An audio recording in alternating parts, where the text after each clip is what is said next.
And we welcome you courtside here in Long Beach, California, Long Beach City College. Ira Thor alongside Nick England as we bring you our second match of the day here in the third weekend of the 2023 National Volleyball Association season. It's a good one here. Two teams that have certainly been better than expected this season. The Utah Stingers, a youth movement, certainly helping to propel them forward as they take on the Inland Empire Matadors.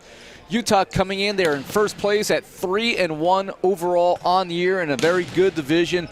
They come in, well, with some youth that not only made a difference before, but today we're going to see the debut of All-American Shane Holdaway from Long Beach State, certainly going to rejuvenate them in the middle. Yeah, something that we've looked at from the side of the Utah Stingers for a while is that they've had a very consistent roster that's also started to age out a little bit. But this season, Russ Holmes doing a lot. You know, he's something we don't talk about as much. He's the owner of the Reigning Sports Agency, works overseas, helping getting NCAA athletes contracts overseas. One of the great things the NVA does, helping just build that entire ecosystem. But so we're seeing the likes of both the Coburn brothers. Then we're seeing Shane Holdaway out here. We're seeing Eschenberg from UCLA. A lot of new faces that have been some of those NCAA All-Stars. But it brings up another interesting conversation that we hear all too frequently. When you get the rubber to meet the road, what does the NCAA, what does their best look like when you matched up against the likes of guys that have played internationally, they played for national teams, they played in the best leagues all over the world? How do those two worlds collide? So we're going to see a little bit of that today. We'll definitely see that today as the Inland Empire Matadors come in 2-2 on the year. They got 5 points. In the American Coastal, they're coming off a 3-1 loss to Philadelphia, first ever victory for the Founders as a member of the NVA. And we'll see how they bounce back today. A little bit more size in the middle as they've added a couple pieces there. But again, Utah coming in, they are red hot right now. The Stingers, after losing their first match to the San Diego Wild, have won their last 3 against Philadelphia, Chicago, and Southern Exposure. And they have a match against LA Blaze tomorrow, who have yet to find the win. So chance potentially for Utah, if they can win both this weekend, to move to 5-1 on the year. Let's take a look at the starting lineup today for Utah. Reed Chilton will be handling the setting, number 13. He'll be opposite of Kevin Coburn, who wears number 8. Meanwhile, in the middle today, it'll be Mikkel Hoyt, Zebra, number 14, opposite Shane Holdaway, the 6-time middle from Long Beach State. The rookie makes his debut here today for the Stingers. And on the outside today, it'll be Sam Coburn, number 3. He'll be opposite Ian Eschenberg, 6'5" outside.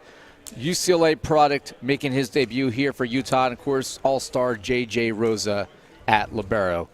Nick, for the Inland Empire Matadors, who we got today? So taking hands over there, Christian Ventura. He has been an absolute workhorse for this team. Glad to see him. On the right side, Isaac Leva.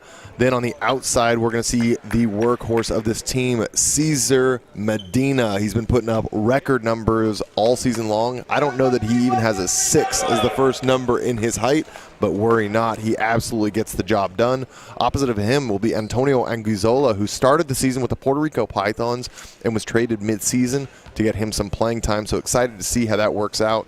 In the middle, we're going to see Ricky Olea. And then I've got number 17, but I don't have a name for him on my roster. Luis Lopez making his debut, recent addition to the team, as I had to do some pregame research to find our new signee for the Inland Empire Matadors. They are 2-2 on the year. They have 1 win that certainly pops off the page, and that was a 3-2 victory over the Las Vegas Ramblers on April 9th, the only loss Las Vegas has touched. An interesting one here. Inger Misas Feliz is missing this weekend as the libero. He's been a part of the Dominican Republic national team. He's been a massive part of the health that we see from that back row presence from this team. So that means that Eric Fox will be taking over, or Eric Veliz, goes by both names, will be taking the yellow jersey here today. So a little bit of a change up for them, but Fox has been a huge part of this roster for several years now. So don't expect too much of a drop off there, but definitely a notable change all the same. This is the second of 4 matches for us today. After this one, stay tuned because 4 o'clock Pacific time. It'll be a good one here. San Diego Wild back in action. So you want to stay tuned for that one coming up. But the Stingers on the board.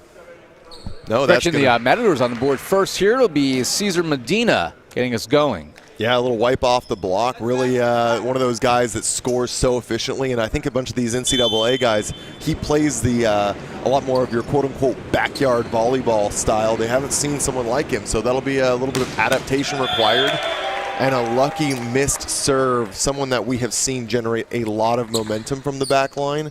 Medina missing that early, I think, is not going to be something that we say too much the rest of this match. So count your blessings for the Utah Stingers. Medina certainly capable of putting up huge numbers. Had 17 kills and victories against the Ramblers and the Pythons, as that's put away for the Inland Empire Matadors. And also had 13 kills against the Founders their last time out. So in double figures for him, 3 of the first 4 matches he has played here. And back to serve, it'll be number 23, Ricky Olia.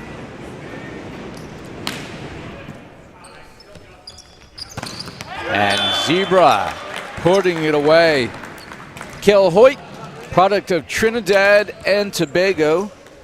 Really the only international presence on the Utah Stinger squad.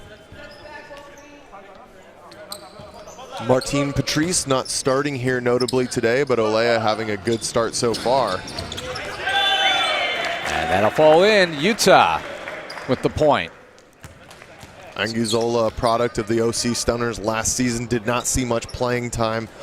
Want to see him start battling with some big swings early here. Put those roll shots away. We talked about it a little bit critically last game. I want to see him get into the groove, take some big swings early. Chilton there. They're going to leave it. Blocked right back, but well dug up there with a left-handed stab by Kevin Coburn. Matadors very scrappy team as we see, blocked back. First time we've seen a touch there from Holdaway. And that will be dropped in front of Zebra. One rotation where he's left in defensively, there you see the limitations. Yeah, it's funny to see a bunch of different SoCal colleges now. We see UCLA, USC, and Long Beach all being tossed onto the court together. A bunch of those D1 SoCal Titans that we're going to see how all those offenses kind of mesh together and their defenses. But Holdaway going pin to pin very impressively right there. That's something that owner and former Olympian Russ Holmes will definitely be excited to see, mixing it up in the middle. And we know Holdaway is going to have a bright career overseas. Be in Europe next year as he will send us over to keep it alive. 3-3 early in this one. And that is too long by Coburn. Kevin Coburn, the Newport Beach, California native. Couldn't get that one to go. It'll be Isaac Leva to serve.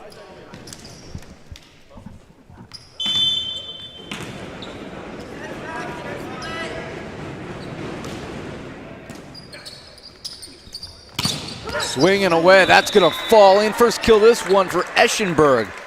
2022 graduate of UCLA, 6'5" outside hitter.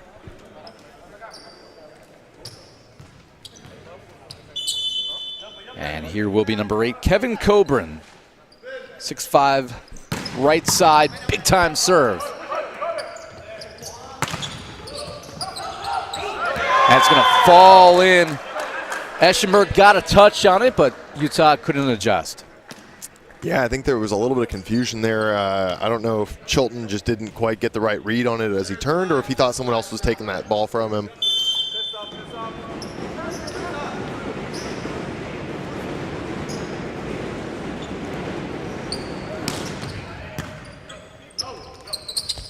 In the back row, and getting the block. No, it's never take it back. It's a back row attack here. That's the violation against Sam Coburn. Not by much, but if you're on that line at all, that's all it takes, Ira, and cannot do that. So a 2-point lead for the Matadors. Here is Anguzola, one of the youngest players still in the NVA, and he's now a veteran. As that is planted for the first career kill here in the NVA for Holdaway. It's been a long-time goal to keep recruiting some of the top NCAA athletes as they graduate out. I know the SD Wild and OC Stunners have both grabbed some of the top names also. We'll be looking to see Spencer Olivier make his debut today. Grant Maroki, also a product of Long Beach. San Diego Wild picking up Christian Janke out of GCU. So excited to see them all here this weekend. And that served too long for Ian Eschenberg, who is a data scientist now, using his bachelor's degree in applied mathematics from UCLA. Wow, there's a casual flex. If I had a degree in applied mathematics, I would flex too, as that's too long. Definitely a different look than we're used to seeing on the side of the Utah Stingers. It's pretty funny looking around. You know, we've seen George Mencia, Enoval Romero, Fabian Rohina, three of the guys that are mainstays in this roster at this point, all not here this weekend. So a very different, youthful look here. Eschenberg, good pass. They're going to go outside. Coburn going to get the kill. Sam Coburn putting it away. And we're even at 7. One thing I can do with applied mathematics is count blocks. That's about it. Maybe count kills. I could apply some simple mathematics. I've never known it to be more important than that. If you can count your kills, then I think that's all that really matters for most volleyball players. Also count what's in your bank account. That's helpful. Only got to count to about 0 for that one. Especially if you live out here in Southern California. Spent yesterday evening in La Jolla visiting a friend of mine who works at UC San Diego, and beautiful area, but I don't think going to be buying a home there anytime soon. Yeah. As Tool in the block for the kill, side out for the Inland Empire Matadors. They're the home team on the scoreboard in the second match of the day. Here is Christian Ventura, rookie out of Mexico, serving.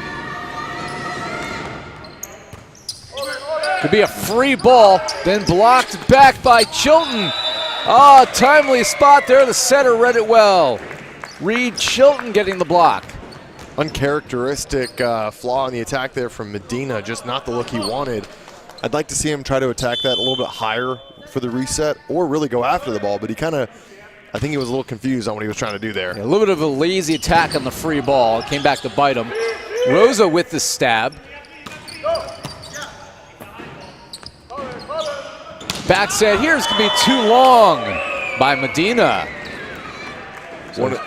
One of the big things, sorry to cut you off, when you've got a shorter setter like Medina, you cannot leave him low inside on that. That's where he just has nowhere to go, and with only one blocker up there, there's not even hands for him to hit at. He just can't even hit that ball in the court. And that's where I was going with that, is that Medina kind of was left in no man's land there. We'll see if he gets a better try here.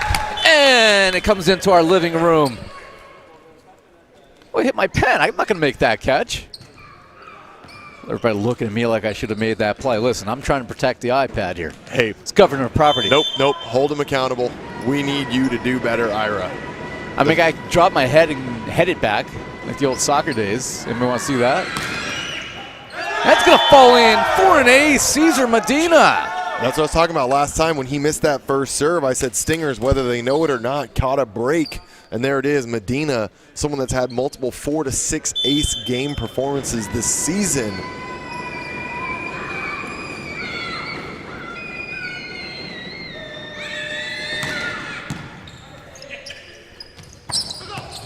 Laying after that one is Fox. And goes with the roll. Chilton leaves it and gets the kill for Eschenberg from the back row. Good control. Eschenberg didn't even have to really unload on that one. Finds the 5-6 seam into the back row and catches the defense of the Matadors a little bit out of sorts. Only one blocker up in the front row, so just really got to pick his spot there. Love to see that connection between Reed Chilton and his outsides getting established very early on. And you talked about the service game. Medina this year, the numbers, as that is put away in the middle. Ricky Olea on that back one connection. Speaking to the experience of Ventura, knowing exactly where Olea is on the back side. Quick short swing right there, finding that zone 2.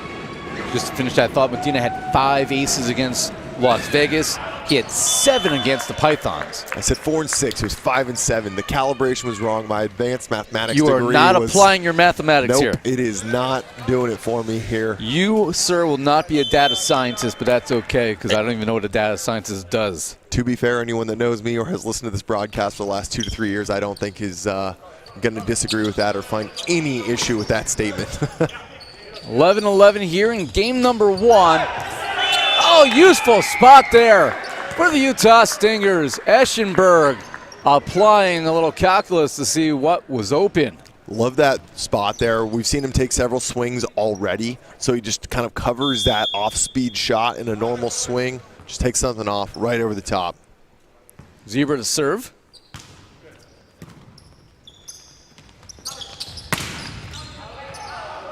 That will not be preserved, so it'll be a kill here for Antonio Aguzola. He's now got a couple in the last 3 swings for him. Yeah, Anguzola going with a nice little 4-4 swing there, catching Eschenberg in no man's land. Can't find that dig. Can't quite find that dig.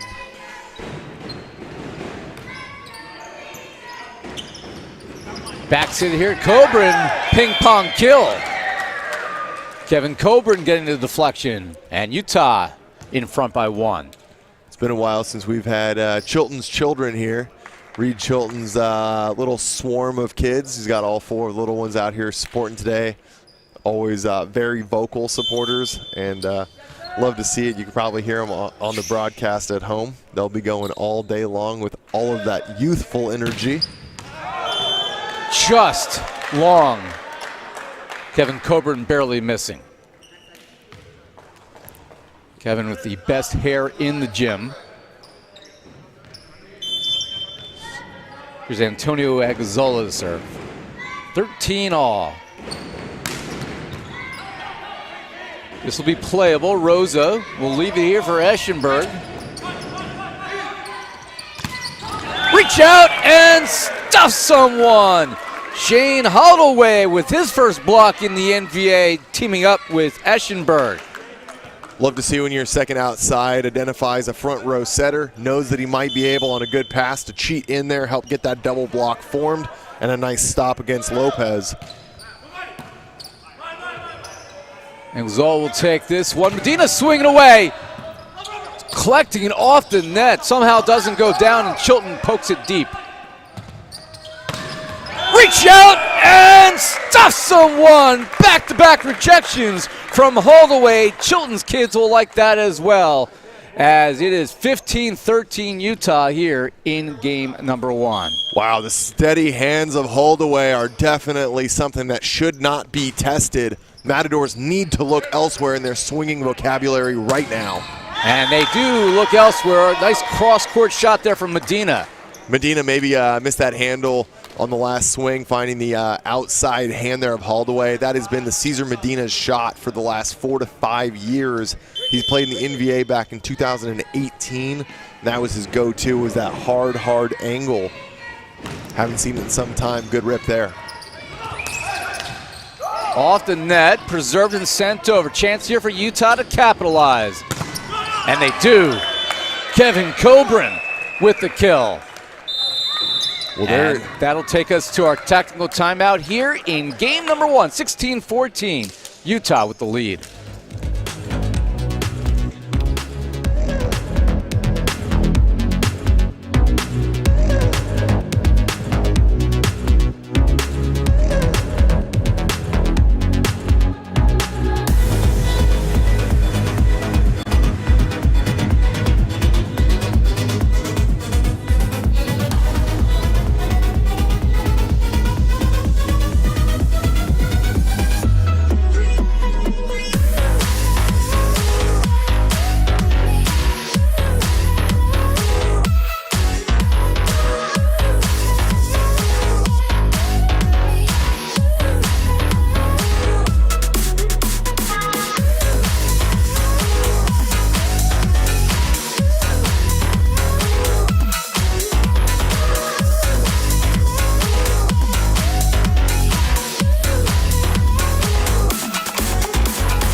So the Utah Stingers beginning to heat up here midway through game number 1. Blocking game led by this man, Shane Holloway, certainly a big factor as he will serve. And just misses. Nice little lucky break there from that technical timeout at 16-14. And that's going to bring us Christian Ventura down by just 1 now, seeing if he can get a little bit more momentum running. He's done a pretty solid job this season so far, serving for the Matadors, so it's a good spot for them to be just down by 1. Floats that one in, somehow run down by Eschenberg. Medina pounds it down. And that'll get it done. It all starts with the service pressure, the off speed there from Ventura. That is a fantastic ball, getting Stingers caught on their heels. Eschenberg scrambling to keep that one alive. So we are even at 16 as Ventura serves. Rosa with a better job serving there, and Coburn with the roll. Trouble here, though, for the Matadors. Medina swinging deep. That's blocked back, and it's going to find its way to the floor. Combo block by Olea and Leva. And the Matadors have strung together 3 in a row. This is something we were critical of all morning in that Founders match. They were struggling when they were behind to make consistent and decent service pressure happen regularly against that Untouchables team, and they were unable to do so. Matadors now answering that call, and it's paying off for them. Zebra there for the defense. They leave it to the outside, and a useful spot for Sam Coburn. Kevin Coburn with a nice initial recycle. The block in front of him right where they want to be gives them an easy cover ball. Stingers reset, recycle, and reuse that block. Well done on Sam to finish that point. Sam Coburn, a 2021 UCLA graduate. He used his graduate year at USC. And that one will land on the Trojans campus. Sent that one with some express priority mail postage back down to USC. We'll never find that again, nor will we find Reggie Bush's Heisman Trophy. Too soon? Too soon. Bring his Heisman back. Reggie deserves it. Nice and high for his brother.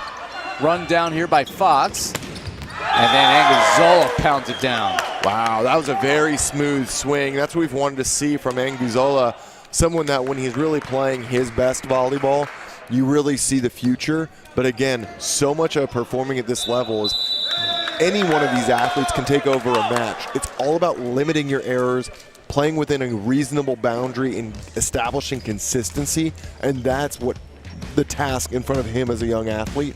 Looking to see that, and it's great to see that he got the start here today. That point right there, see some more of that and see what he can do with it. Yeah, Utah has now seen the Matadors, as we keep it here, have scored 5 of the last 6 points. So that's what they have to slow down now. They were getting touches, and now the Matadors, Nick, have made those adjustments to get away from the touch in the middle, and that's what's really been slowing them down. That middle for Utah, but with Zebra, and of course now with the addition of Holloway, certainly going to be what's going to elevate Utah. It's a question, how are they going to adjust after the opponents adjust? Yeah, and that's one of those things we've talked about a little bit this morning as well, is how the middle position continues to elevate in this league. You look at Josh Blair, you look just across, even Nate Reynolds coming in for the Founders. Some of the new faces, Utah Stingers has struggled a bit to find a consistent face in the middle. They've struggled, we've seen the Matadors, the Pythons, some of these teams that are struggling still to find a consistent identity. Their lack of middles means that there's a lot of pressure on the outsides to perform. And we've kind of seen this from the Coburn brothers. Both struggle to find the court, and they miss deep, which is better than in the net or something like that. But that's the 3rd or 4th missed swing. That's just an untouched swing error. And it's just, you've got to shore that up. And now dangerous server again with Medina. His team up by 3. That would have stayed on the court, so they had to pass it. Coburn swinging away. Medina will run this down, and Veliz with the free ball. And that one, finally, with the side out, Sam Coburn with the kill, but not before 6 out of 7 points go to way of the Matadors, and they had themselves a 2-point lead late here in game 1. This is looking like it might be the same kind of thing that the Ramblers ran into when they played the Matadors. Matadors force you to earn the point, and they play very well in the long rallies. Their system is designed for it. Was there a touch? Yes, indeed. Isaac Leva gets the outcome. And that's just it right there, is if you're not finding ways to earn the points terminally on your own accord and you're making hitting errors, Matadors is going to exploit that, and they continue to, and just show that every hitter over there has contributed about 2 points. They're willing to spread the offense. Zebra! There it is. With the stripes. 3-point lead. Now 2. And that would have been the backbreaker there in this first set had he not found that to the floor. So it's a 2-point lead. And see if he can cut it to 1.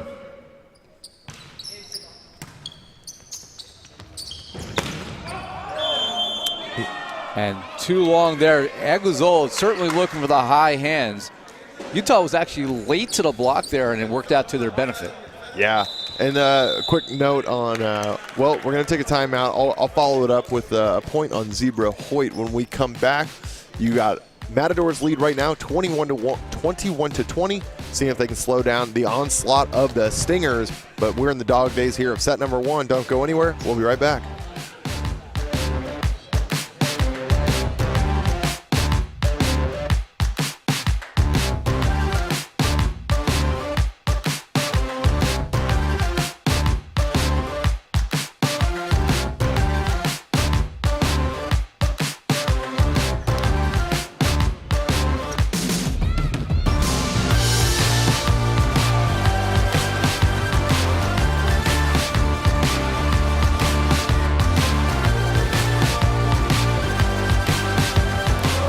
So a little bit of what I was alluding to there. This will, if I'm not mistaken, be Mikael Hoyt's last event this season for the Stingers. He transferred over from the Founders to start it off. He will be actually reporting back to the Trinidad and Tobago national team and competing in the international circuit with them this summer. That's where you get some of those Norseca events.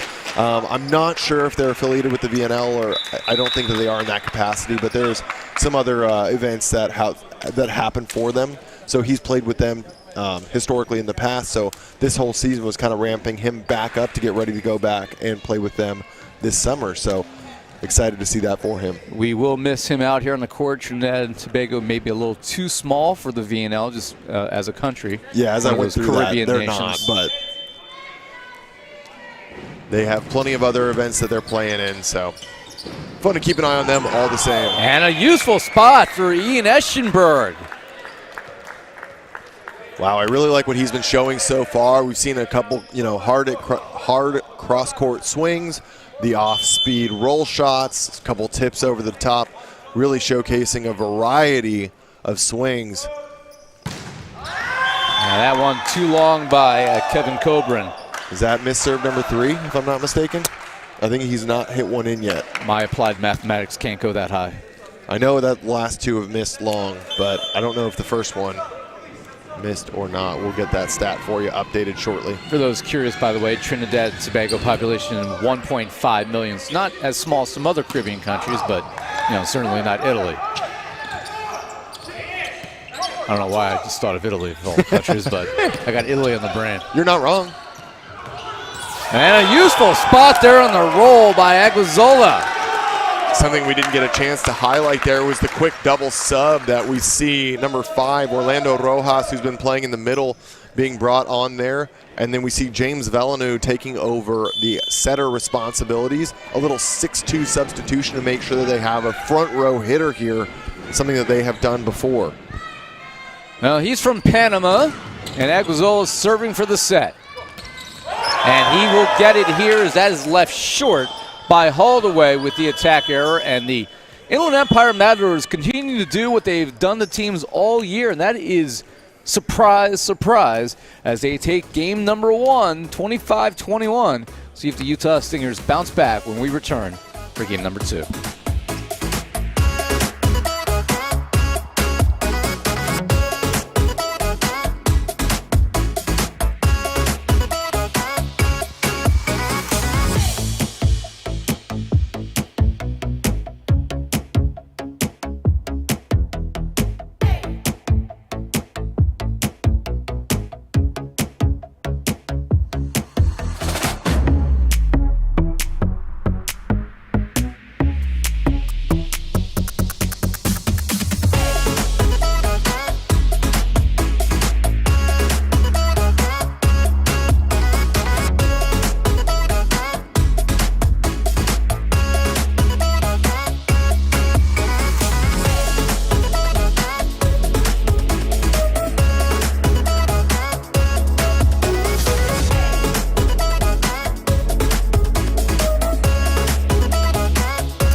Matadors with a surprise in game one, and Haley Henderson going to talk to the coach of the Matadors about that first game win.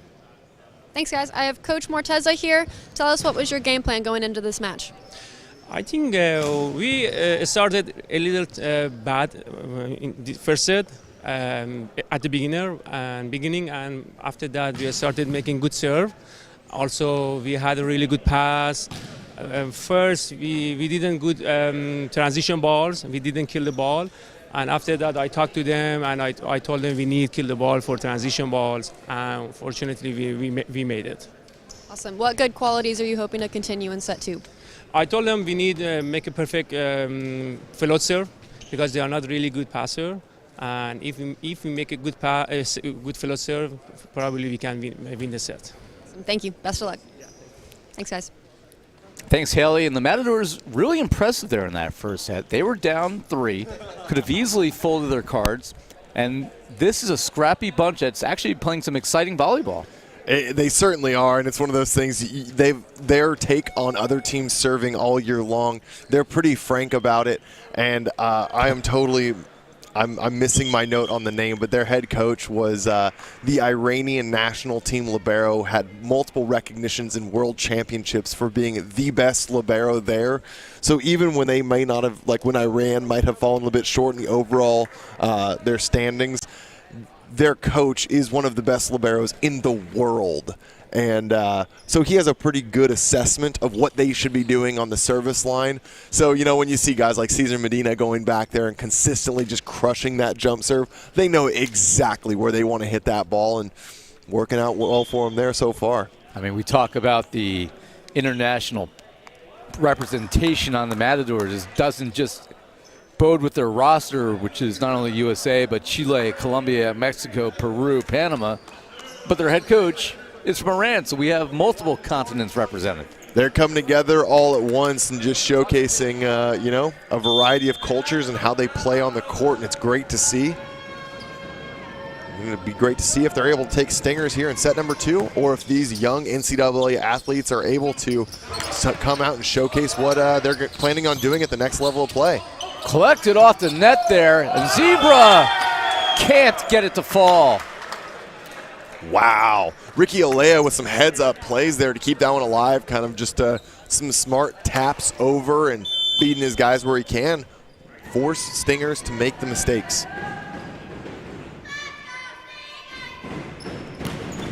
That's left short. But listen, I thought what you said earlier in game number 1 was right on the money. This is probably the only time you're really going to see this on the world circuit, is where you have a clear collision between international players, multiple styles all over the world, and multiple rookie NCAA players who are all Americans here in the States. Yep.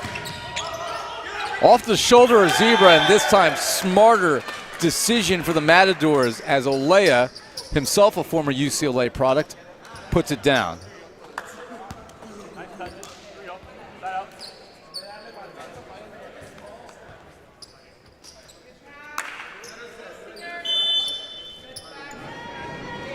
Cesar Medina, the Titan wearing 10. Better pass here by Coburn in the middle. Zebra plants that one. Well, if he's going to go out today, he's going to make sure he has some highlights to chalk up, and there's one indeed, and we're tied at 2. He'll put that one in his pocket. Sam Coburn doing a delivery service right there. Perfect pass, giving it easy offensive opportunities to Reed Chilton. That's long.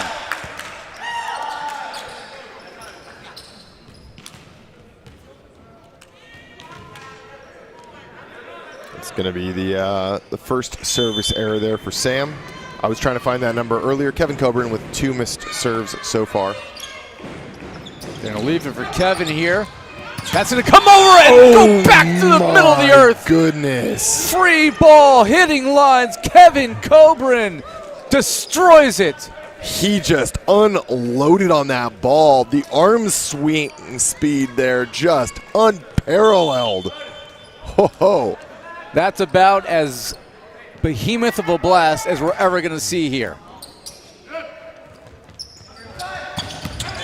reach out and stuff someone. Kevin Cobran teaming with Shane Holdaway. Third block for Holdaway in his debut. That was a gimme block. Christian Ventura left Anguzola dead center, hung out to dry. There was nothing to do with that ball.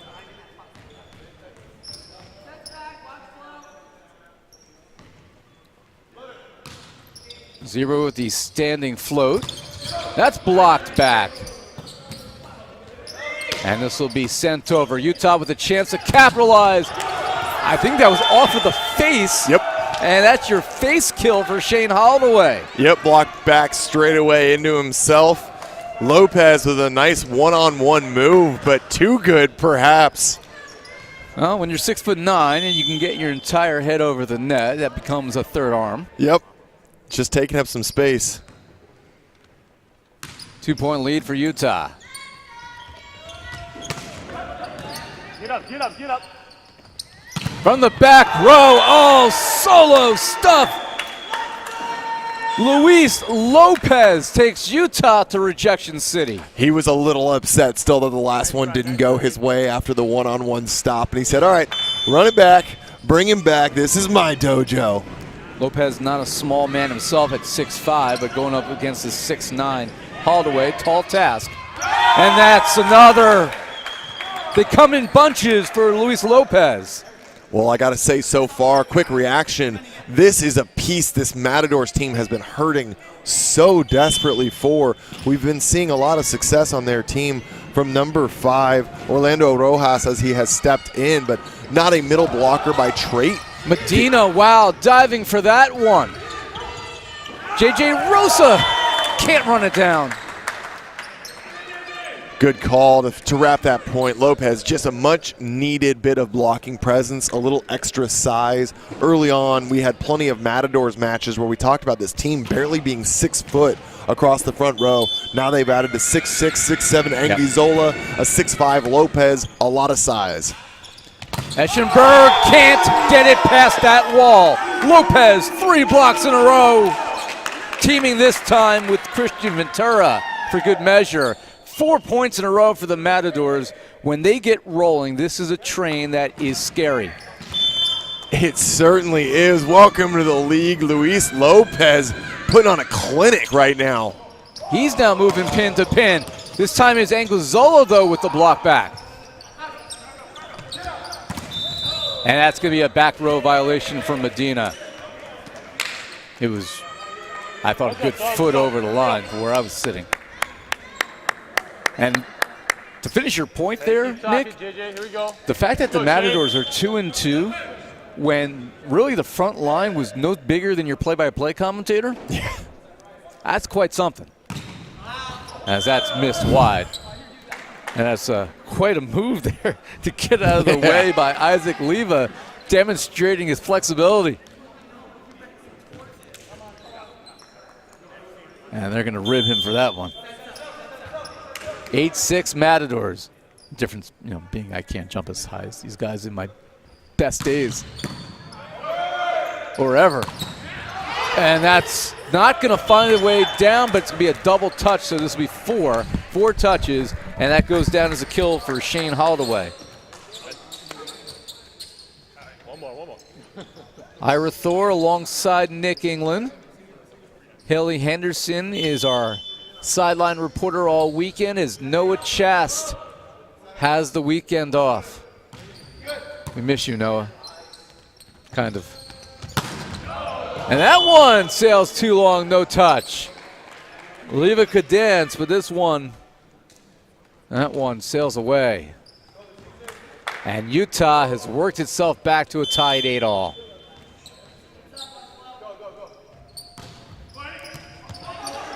Belize couldn't corral that one. And that is an ace for Ian Eschenberg. And Utah has scored 3 in a row, so Russ Holmes' squad has responded, which is what you wanted to see out of this young group. High ball. Here's Medina. High hands. That one will fall in, and we're tied at 9. Wow, what a great ball there from Anguizzola. Something you start to see at these higher levels. When you take that second ball when the setter's out, you see a lot of outside step in. They're coming from middle back, so they're able to see both pins, make sure they get a good set. He gave Medina plenty of space, just uses that block.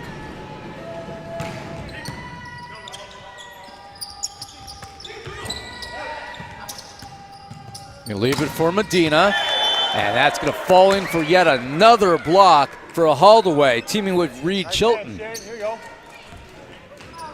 These kids have quieted. Maybe that'll get them re-energized. Well, this is certainly some of the most difficulty we've seen Cesar Medina ever have with a blocker, so no surprise coming off the back of Shane Holdaway. That's his third or fourth terminal block against Medina. Run down here by Veliz after Zebra with a block back. From the back row, Eschenberg puts it down. Leva wants that one back. He had an initial good move on it, caught the tape. A little bit of that recoil kind of set him off.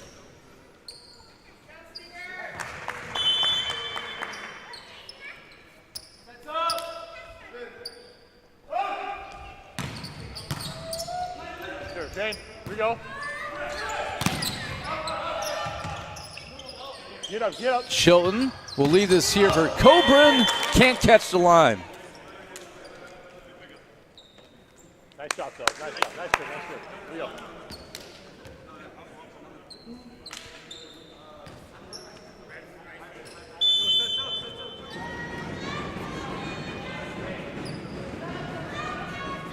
So 1 point lead for Utah. Ventura your server. Zebra gets the kill.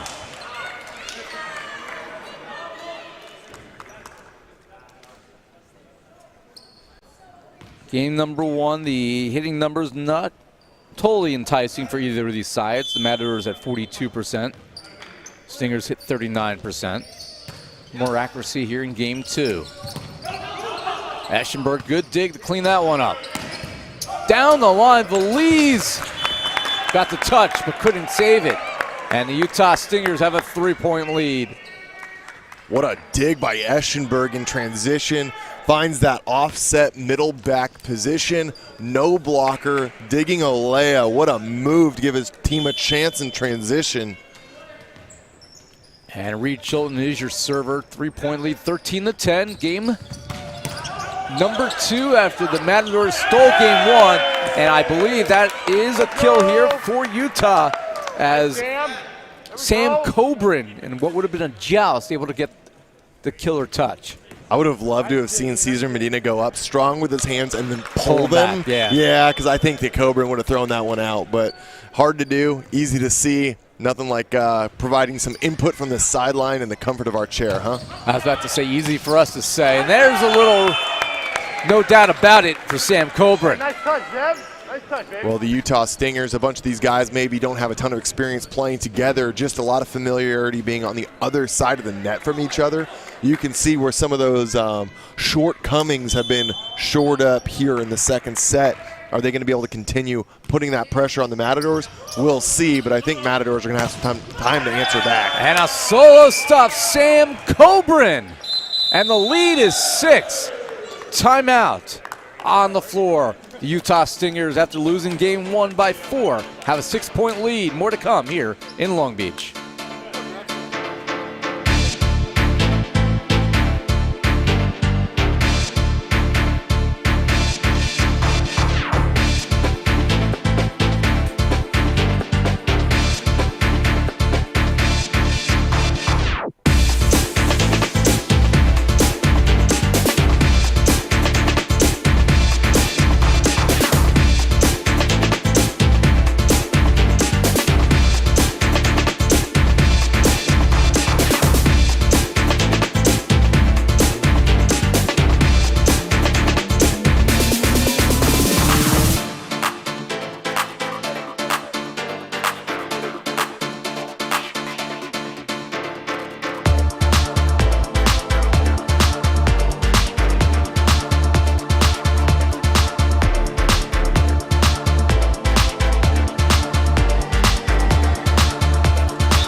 Back here in Long Beach, and for a Utah side that has a lot of youth to its benefit, it needs some veteran leadership, and they have it from this man, Reed Chilton, 34 years old, out of Centerville, Ohio, former four-year standout for BYU, and his squad has the lead, but this one is a tool of the block and a much-needed side out for the Matadors.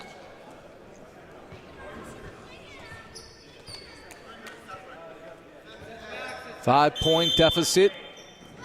Matadors trying to take a 2-0 lead in this match, but they need to string together some points, which they've proven capable to do. That one will fall in. Kevin Coburn catching the line. Very heads-up play right there. Set was going low as it got to the pin, but Coburn able to cut that one off. Kind of just lay it down.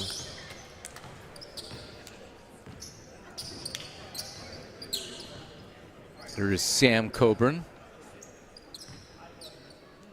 out of Corona Del Mar High School in Newport Beach, California, 6'3".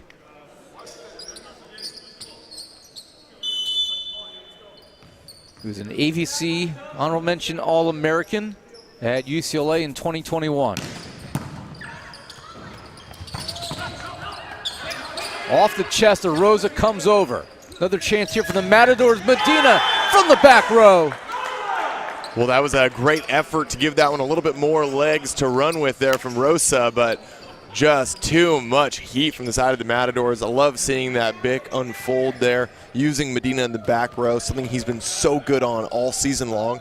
Haven't seen much of it here today, but maybe they're going to work that back into the offense here. Oh, a little miscommunication here between Rosa and Chilton. Utah surviving that. And not, however, surviving the point as Anguizzola finds the line, and the deficit now 4. And Coach Morteza, not sure what he's displeased with. His team does have the side out. Little bit of, to give you some more insight, what their dissatisfaction there is that they're saying there was potentially 2 people contacting the ball from JJ Rosa as well as Reed Chilton. So are they challenging? Is that what that just came through? Or basically there was a disagreement on if there was 1 or 2 people touching that ball. Also, one of the adjustments that the NVA is doing that we're seeing in a lot of international volleyball is that doubles are either going away almost completely or called significantly more loosely.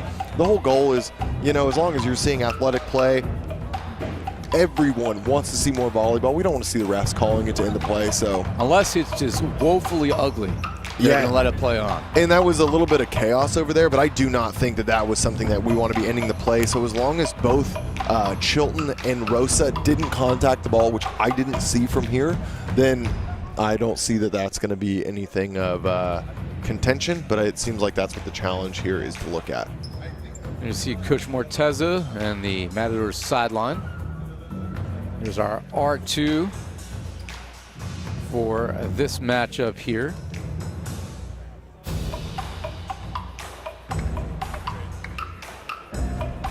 Joe Aguilar, by the way, the R2. Nice if I identified him. There was Rena Smith, the line judge. Stephen Shepard's our chair umpire for this one. And the point does go over to the Matadors. Well, there it is. They were confident in what they saw, and now with the challenge system, they had the ability to back it up. So a good move by the coaching staff there for the Matadors. Get that point in a much-needed situation, still down by 4.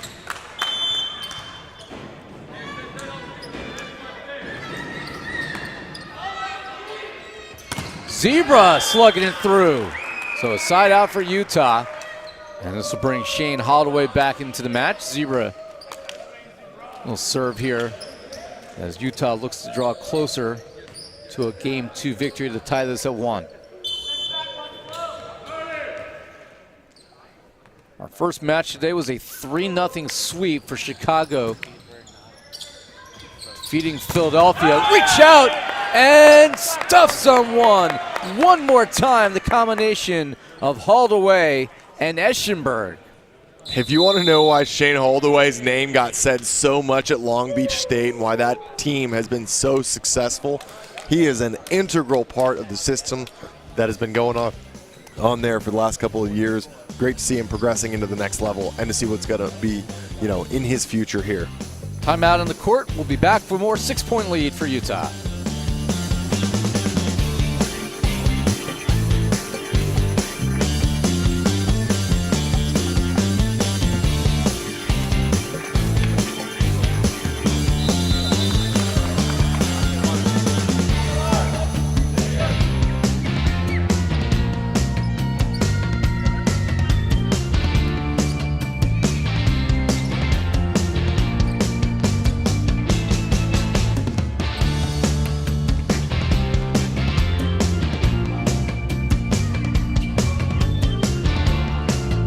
In Long Beach, we'll send it over to the sideline. Here's Haley Henderson.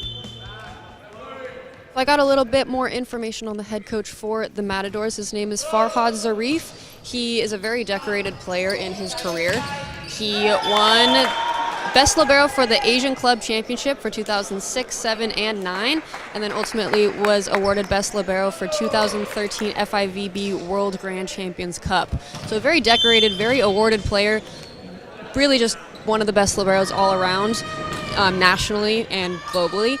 So really cool to see that he's coaching and taking this team to one step further and higher level. Back to you guys. Thanks, Haley, for that additional insight as the new head coach for the Matadors. It's been a big part of one of our 2 or 3 teams that has really rebuilt themselves this offseason. I knew sort of that, so great to hear from Haley, a little bit more of the context. But and when you see their play style, it all kind of makes sense and aligns with just that. But they were absolutely relying on defense to carry them. Everything is built from their defense forward. As they will make a substitution, they're going to take Lopez out despite having 3 blocks here in this set. They're going to sub him for Martin Patrice, 6'5", and a veteran of the league. Played of the league for the LA Blaze. Patrice? He's always been a Matador. Always a Matador? Yep, always a Matador for the last 3 seasons. And this is one of those substitutions. I don't think that they're looking for too much different out of Lopez, but I think that they were looking for something to just kind of break up the state of the game without using a timeout. Would not be surprised if Lopez comes back in and makes his return. But when I look across at the other outside hitter options to maybe make a change in the passing line, I don't think that there's really any options there. But as I say it, we do, in fact, see that Antonio Anguizzola will be subbed out for Orlando Rojas, the Colombian outside replacing the Peruvian. And we're going to see a little bit of a different look. Down by 7. Matador's got to reach into the bag of tricks here. Biggest lead of this one for Utah. They're going to go to their veteran, and Cesar Medina puts it away. Useful spot.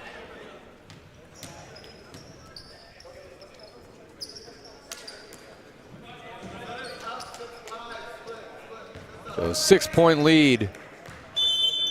Still probably too much to overcome, but the Matadors want to finish strong here. That's blocked back. It's going to fall in.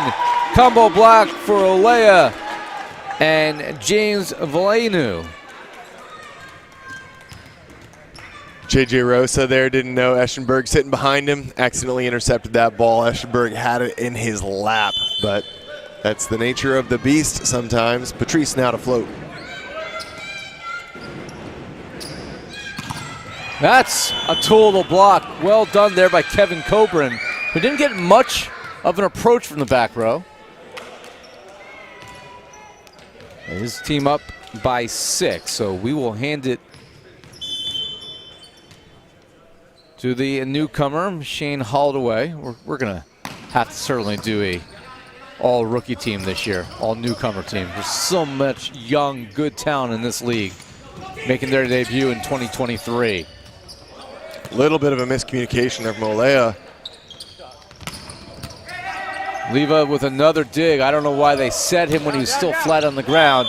And this point goes over to the Stingers. They have 7 set points. The reason they set him while he was still on the ground was Ricky Olea lost track of the fact that James Villano is just not a right side hitter. he was facing that way, trying to go for the safe set, but just completely lost track of where he was at in rotations. The best set option there was probably backwards overhead to Cesar Medina, but miscommunications like that will start to cost you if you don't shore them up now. This will be set point number 2.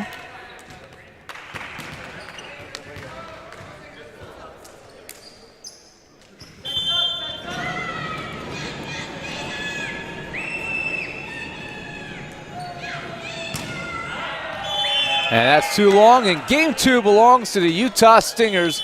They bounce back nicely, 25-18, and we're even at 1 set apiece. So the teams will change sides.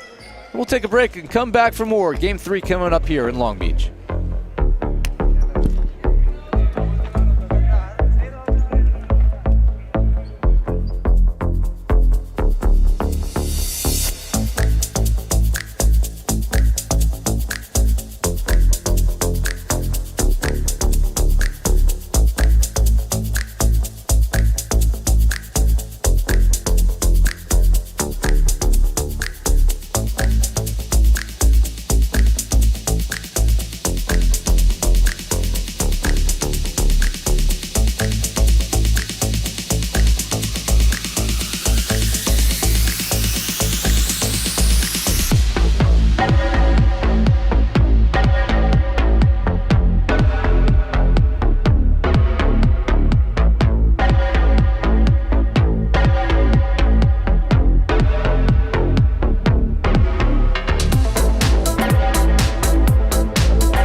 We can, yeah.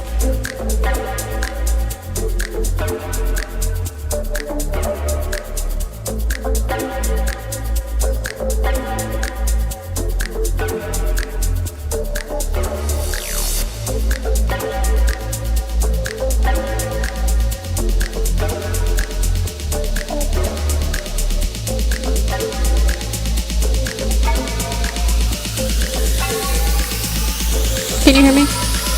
Okay, perfect.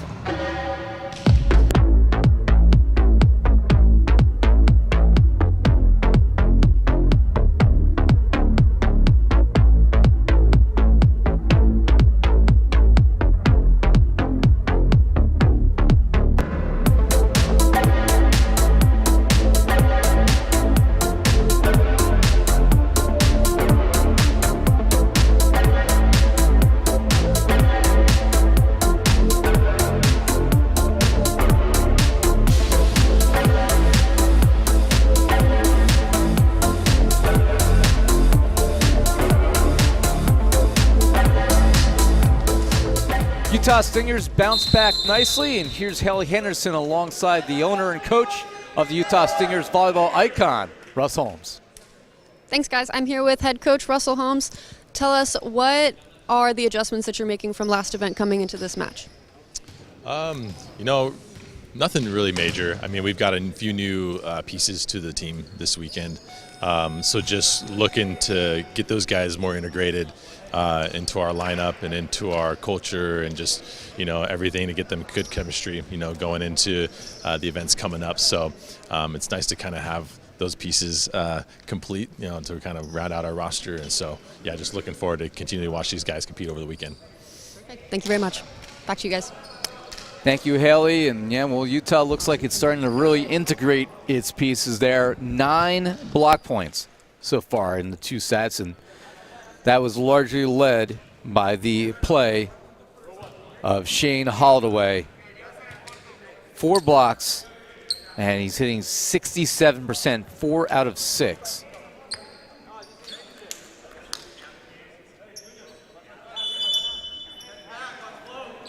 Game 3 underway here in Long Beach. There's the adjustment by Medina, run down by Chilton, and Zebra just destroys it. Wow, props to Reed Chilton, got him all the way there. A little bit of a shot from the hip, flung that one up to Zebra in stride, burying that ball. Very quick little 1-2 connection. Chilton raced from the back line. Ian Stride caught it and just right into the wheelhouse of Zebras. Amazing stuff. Collected off the net here by Anguzola. Medina cross court, cannot connect, and the Matadors hitting woes continue. They hit just 28% in game number 2, and they're down to 35% as a match.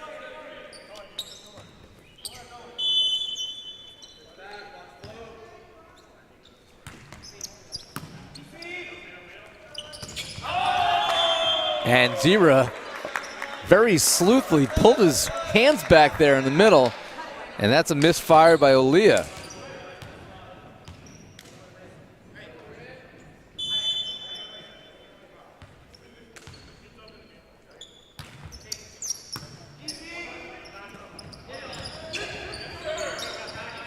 They're going to leave it here for Sam Cobrin, collected by Medina off the net.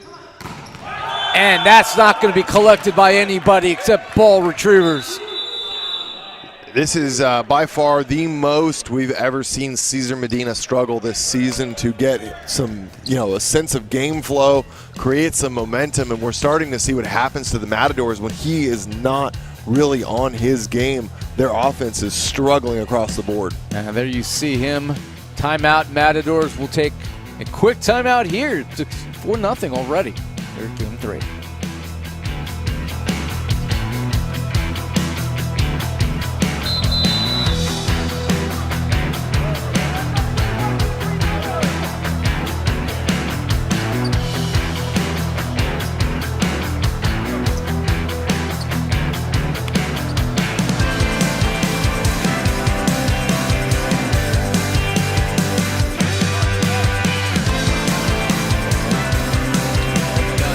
That was great.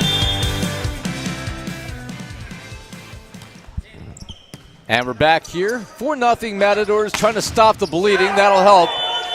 Temporary Band-Aid. We'll see if Cesar Medina can serve the Matadors into better position now. We know he's capable of taking over a match behind the service line.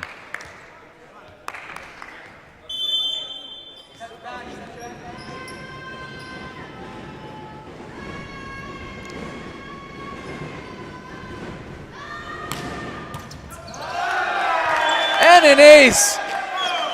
Cesar Medina. I just finished up wrapping up.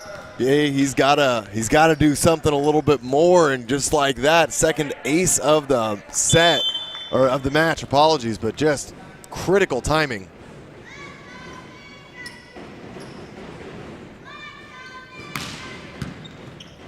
Could be a free ball, and it is. But right into Coburn's wheelhouse. Here's Kevin swinging away, and he left it short.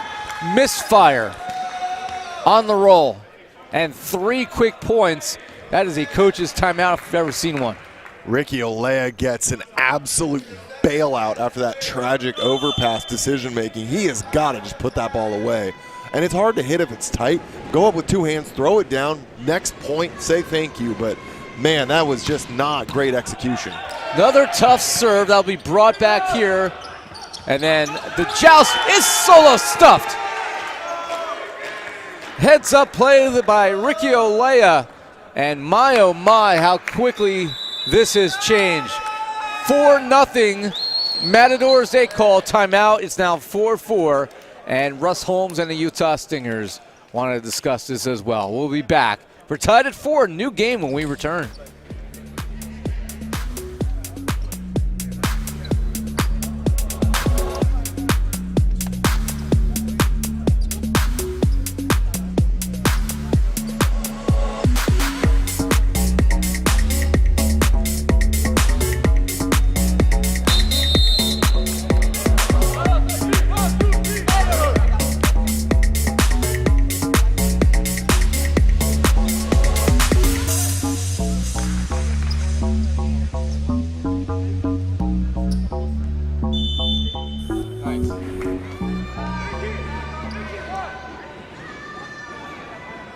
Back here courtside, Ira Thor, Nick England, Haley Henderson.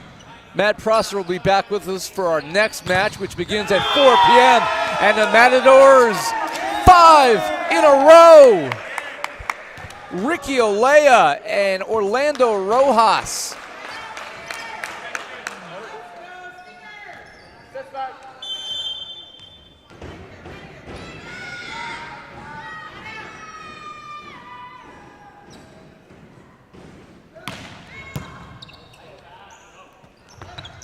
Kevin Coburn trying to stop the bleeding. Not going to happen here. They leave it for Medina, and he was so far in front of the 10-foot line. He could have just put a chair and sat down and had a sandwich. Easiest call of the day. Got to know where on the court you are.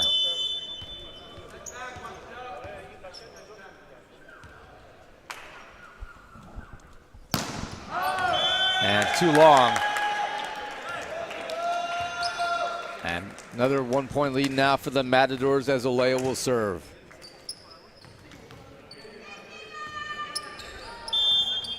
Worth noting, we did talk about Lopez being replaced there by Patrice at the end of the last set. Lopez back in the mix here. Gets a dig there. And that's pounded down by Rojas. No approach at all either. Nope. Rojas has been the journeyman for this team. Played some middle in the first two events. Now he's out on the outside, just doing it all. Sometimes starting, sometimes off the bench. But he understands his role and doing it brilliantly here. So 2-point lead for the Matadors. Coburn swinging away. Well read by Ventura. And no one home. Rojas finds the middle of the court vacated.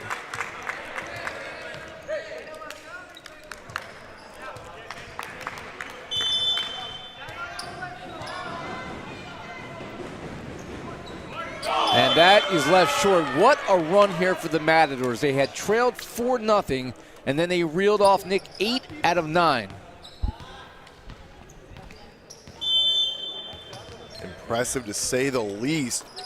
Good to see Matadors answering back, but I love to see that Stingers are getting another little gut check here as these players continue to develop and get used to the speed of the league. Zebra with the pancake there. Chance for the Matadors. Reach out and stuff someone. Oh, big answer there. Holloway and Kevin Coburn. Southern California Collegiate Volleyball, it's a thing.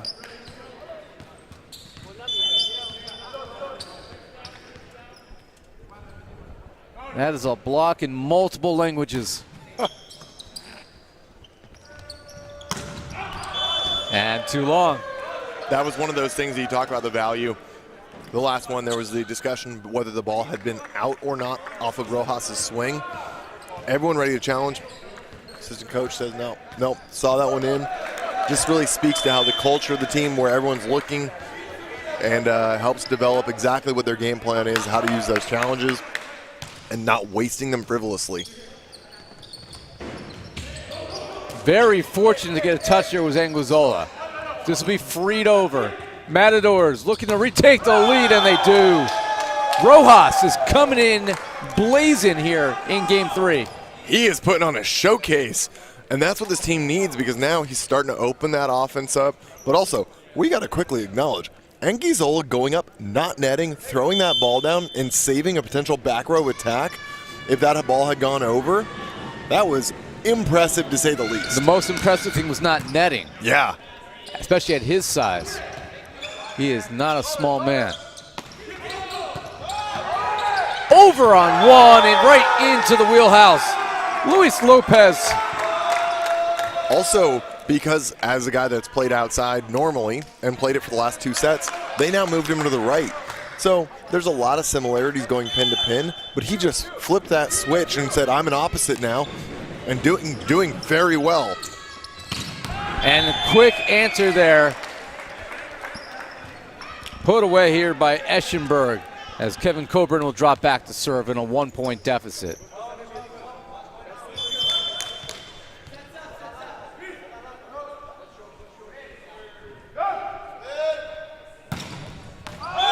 Just long. And the lead is 2 again.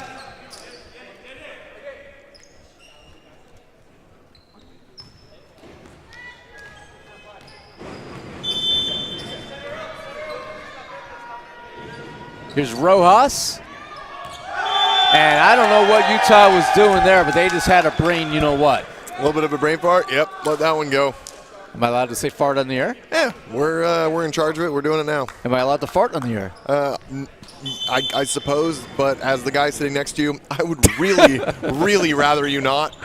It could be an ace. Run down by J.J. Rosa. Speaking of gas, he had some there. And Utah, I don't know, they took a quick nap here. Probably want to wake back up again. But that'll happen. Antonio Anguizzola.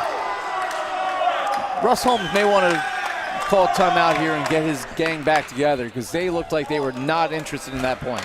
The Matadors definitely, the cape is out. They are dancing with the bull now. They are in full effect. Reach out and stuff someone. Lopez teaming with Medina. And the lead is 5 for the Matadors, and we are seeing the international experience trump the collegiate youth. Russ Holmes talking about challenging a point. I'm curious to see what that might look like. So it's going to be a challenge review. We're going to find out a little bit more in a second from Haley. She's going to get some more details for us because we have absolutely no, it was a very casual challenge that no one requested on the floor. So leads me to believe head coach Russ Holmes might have seen something, but also maybe trying to catch a little bit of a break here. But we'll have to find out just in a moment.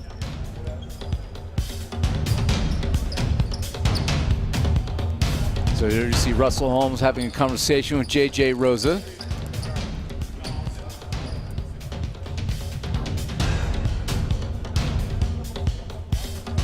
And I think Haley Henderson has some more information about what we might be challenging. Head coach Russell Holmes is challenging a net from the Matadors. He did it very casually, so it's not like it was a big touch on the net or anything, but they do believe that it was a net touch, so they're challenging it.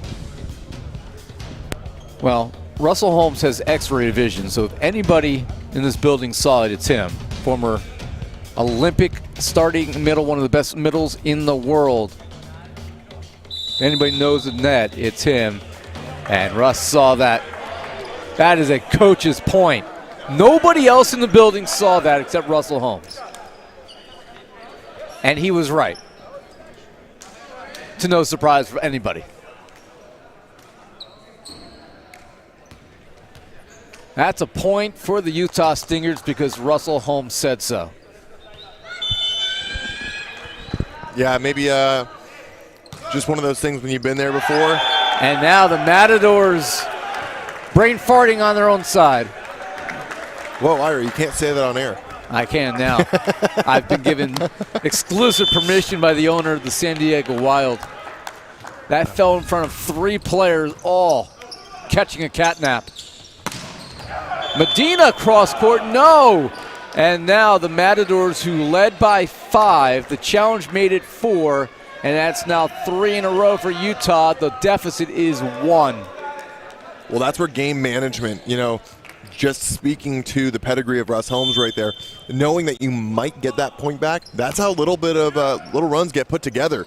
Doing a great job by him, and even though it ends there on that dump, to be down by 5 and all of a sudden it's just back to 2. You're in a great spot. Nice little mid-game run to put together there. Well done by the Stingers. And credit there to Christian Ventura, catching the middle open and putting that dump down. That's left short.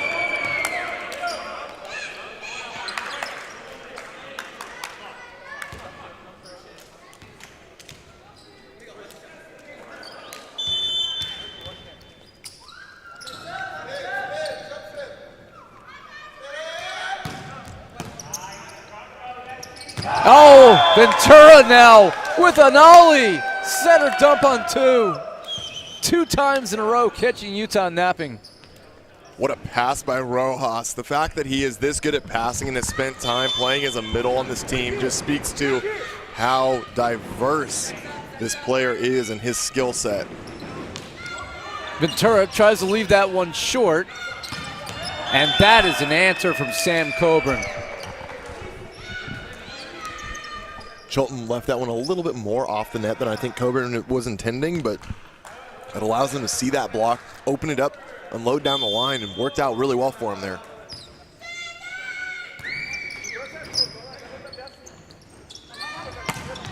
Cross court, no. Was there a touch? Yes. Touch overrule. Anguizzola knew he had that from the get-go. The full bench was ready to commit the challenge, but none required there. So the lead of 10 again is 2 here, and dangerous server. Medina, of the active players who've seen action this year, probably been the most dangerous server in the league, all due respect to Ian Cap, who is not here this weekend, by the way, for New Jersey. Freedom, one of 4 teams that have the day off, along with the OC Stunners and the LA Blaze, of course, not playing today.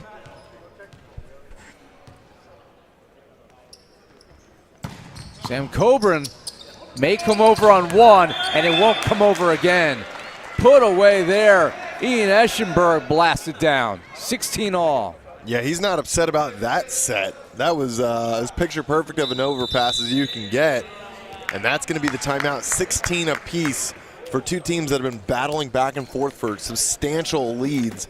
To get even game at 16, we got some exciting points ahead. Timeout on the floor. Back for more here in Long Beach.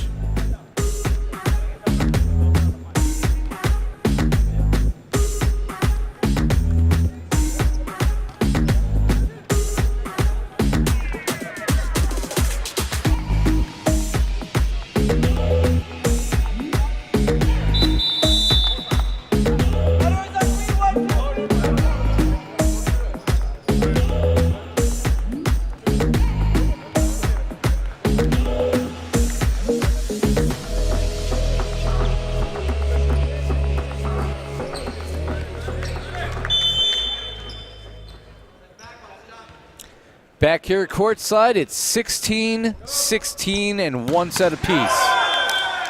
And Coburn misses there, and the Matadors will serve up by 1 in what could potentially be our longest match of the day, because, well, I think there's a good possibility we may see some sweep action later today.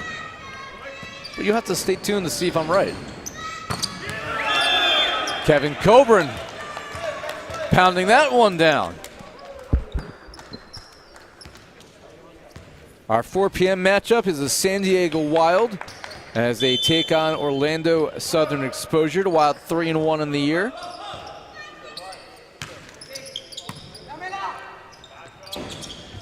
Rojas off the fingertips of Zebra. Our final match today will be the Las Vegas Ramblers, 3-1 on the year. They got 9 points. They are a scary, scary bunch. They'll be taking on the Puerto Rico Pythons, seeking their first victory in the NVA. And I don't think it's going to happen today. We're going to have a challenge here on the floor. Get a little bit more information. I can't tell if they were calling. It's one of 2 things. They're either saying that there was a net contact, or they're saying that the ball hit the antenna. Hard to tell from where we are, but we're going to see exactly what it was. Either way, Matadors wasted absolutely no time to challenge this one out. Haley Henderson, yeah, I think she's done some more. She's fast. She's quick. Already quick on her feet. Already has the investigative answers. What do you got for us, Haley? So during that last block attempt, it seemed that he came under the net, and they're arguing that he netted outside of the antenna. So they're trying to argue that, no, he netted inside the antenna, so they're challenging that, no, it was outside, and they're trying to keep that point for themselves. Gotcha. Okay, great to know. Again, one of those interesting things earlier in set number 1, Matt Prosser and myself were talking about the importance of understanding when the ball goes down and how that really is what ends the point. Regardless if the ball is careening off into Neverland, it's live until it hits the floor. So you have to stay out of the net. You can't go under and impede play. Unders aren't so cut and dry as to go under the net that you're under. But if you impact the flow of the game at the discretion of the referee, that's where you can get called for the under. But all of that has to do with so long as the ball is in the air. So it's kind of tough to figure out, but I think we're going to see pretty cut and dry on this one. If he's outside the antenna going under, he'll be fine here, but we'll have to see. There's J.J. Rosa, so lonely on the bench. Definitely not one to overexert himself. If he's going to spend the entirety of the match getting balls hit at him, he's going to just take a chance to get a breather while he can.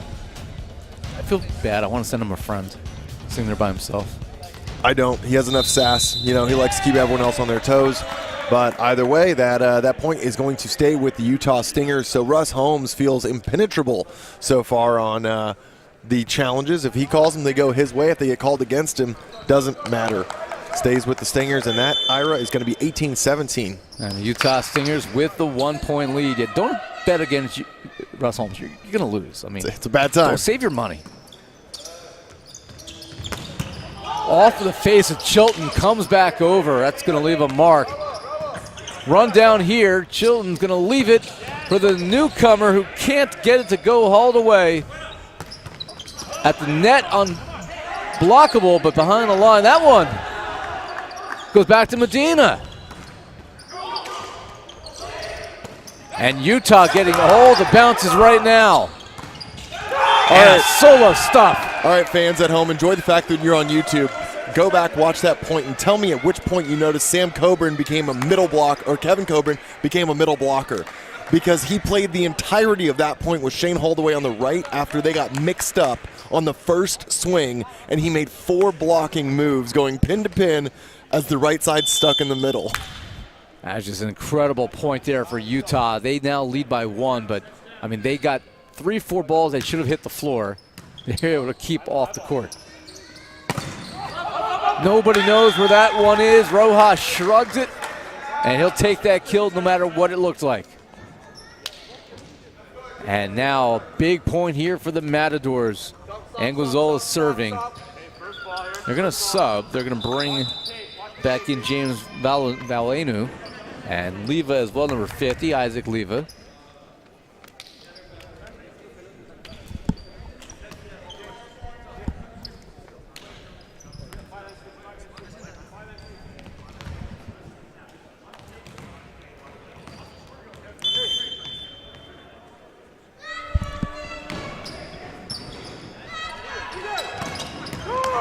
Medina read that one, however, his teammates into the net.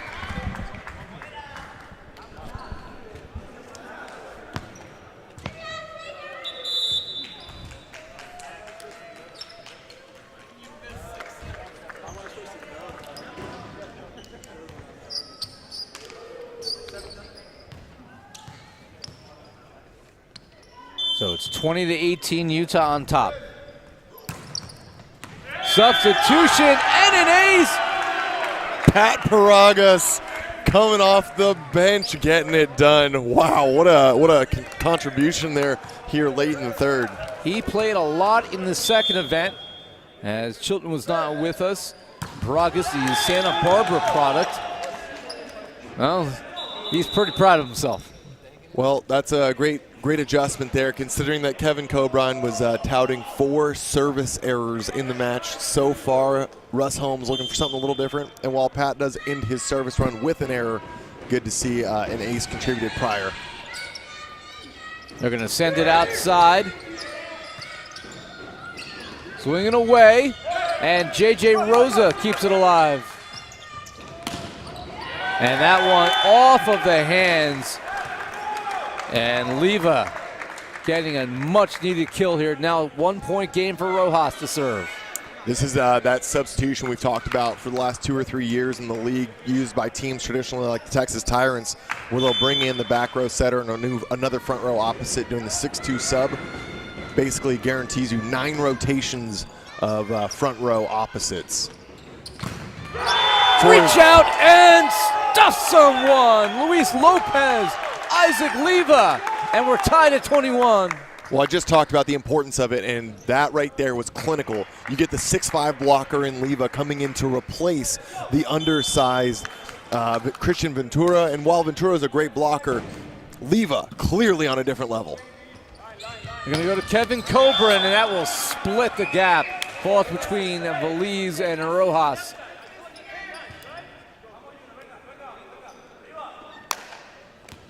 So 22-21 Utah. Each team with a set in their pocket.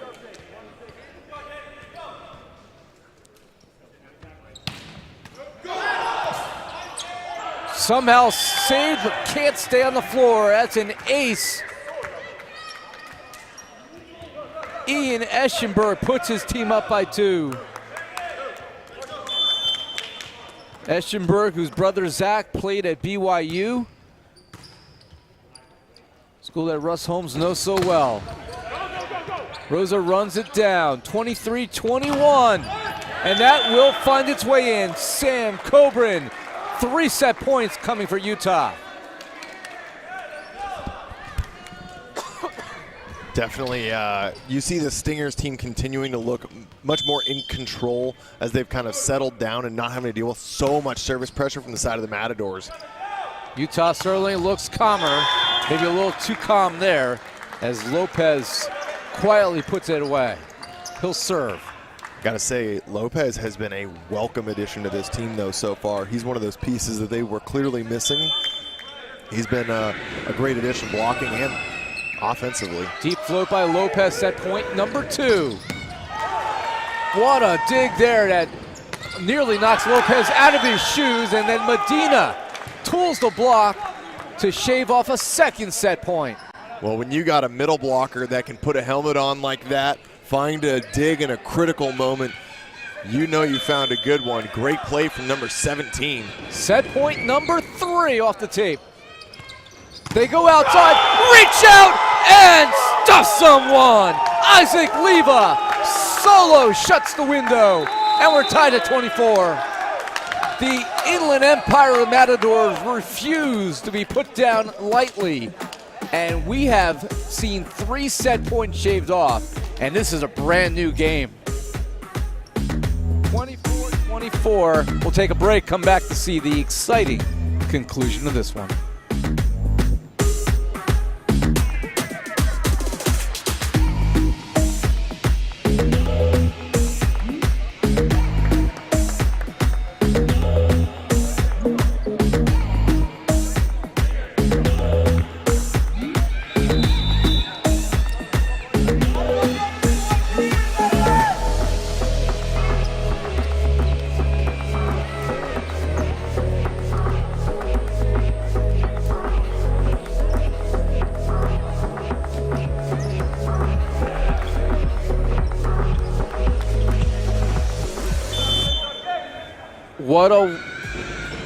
What a wild conclusion to Game 3. We're tied at 24-24. The Matadors were facing 3 set points against them, and now they have a set point of their own. The rookie Rojas, only 6'1", but he's coming up huge. And now 4 points in a row. Stingers were a little too calm for their own liking.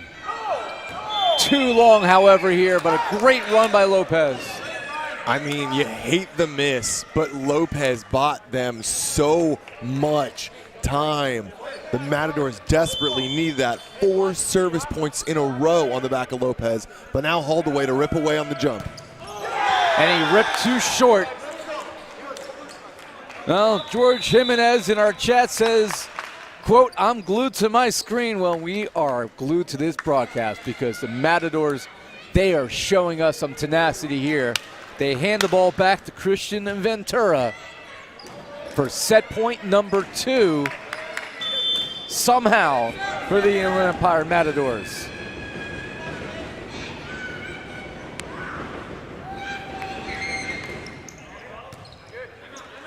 They're going to leave it for Zebra, and he's able to tool the block. 26 all. So now into the experienced hands of Reed Chilton. Played for BYU from 2007 through 2010, and he's still playing. That's going to come over on 1. And that one will handcuff Kevin Coburn, and another big kill for Cesar Medina, and he will now serve where he is trouble. Yeah, that's a scary name to be on the back line right now for the Utah Stingers. Cesar Medina just got 2 nice little warm-up swings as well. Set point number 3 for the Matadors after they faced 3 set points. Amazing how the tide has turned.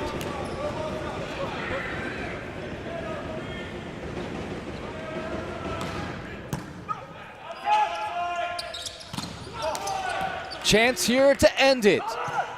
They go right side. Reed Chilton lays out for the dig. Kevin Coburn, reach out and stuff someone. triple block for the Inland Empire Matadors. Ole, ole, they take game 3, and what a rally. Their backs were against the wall, and they found a way out of the corner. Really quick, before we cut away, I do want to just highlight from the side of the Matadors, this, in my opinion, is a clinical showcase of great coaching. Coach Farid Zarif right there, understanding that 6'2 utilization. He's put in a different outside core. He's moved Antonio Anguzola to the right side. He's using a variety of setters, middles, everybody on that bench, and just absolutely outcoached the situation. I don't blame anything on Russ Holmes' side for what he was doing there, but when I look at the game state, the understanding of what was in front of them and how they were going to overcome that mountain, the Matadors executed that perfectly to a T with the personnel at hand. Yeah, they used their pieces, and they used it to get themselves out of an impossible situation, and they will have a chance to beat the Utah Stingers in 4 sets when we return for game number 4.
Back here courtside in Long Beach, California, Ira Thor, Nick England, and Haley Henderson alongside as the Inland Empire Matadors, trying to show that maybe you don't need the biggest, brightest new toys coming out of the NCAA.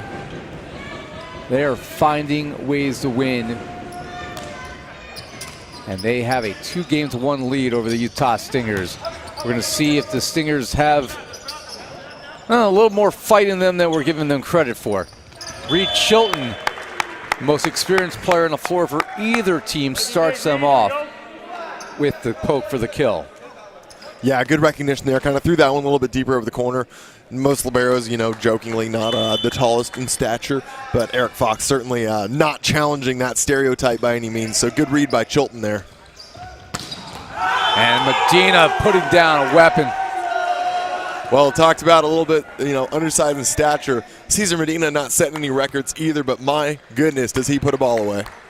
I don't know, if I'm a Utah fan, I'm concerned with just, I don't know how lackadaisical they're playing out there. I feel as if there's just no urgency.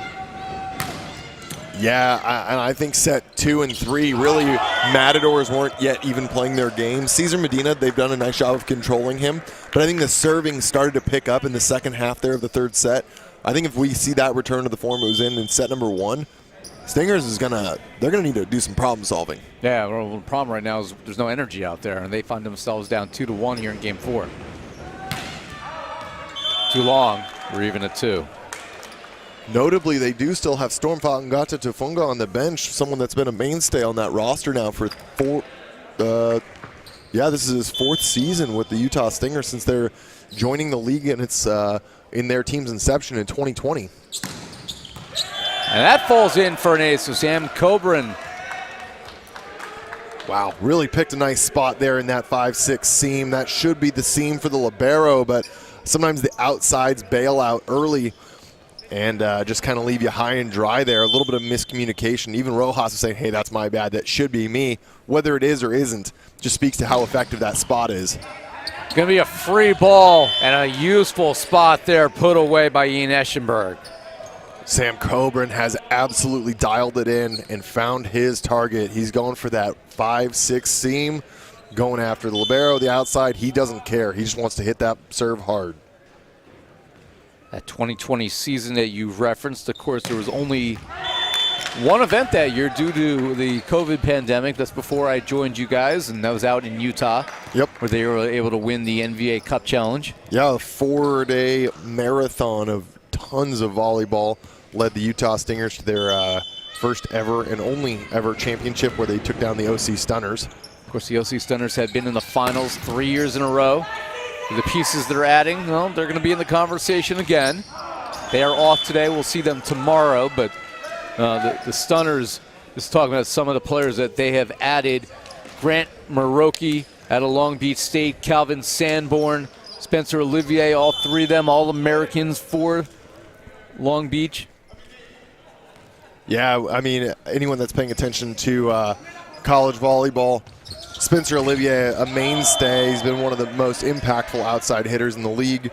Also, Grant Maroki's been in that 3rd middle blocker spot behind Shane Holdaway as well as Simon Torway down at Long Beach. And Calvin Sanborn, the lefty outside, has been a very useful serving sub, someone that, I expect he'll get some use in a variety of positions as he makes his debut with the OC Stunners, but it'll be nice to see them bolster that roster that's usually been actually quite thin overall. And, oh, by the way, they get Corey Chavers back from overseas. He's only one of the best players in the league the last few years. As that will find the line.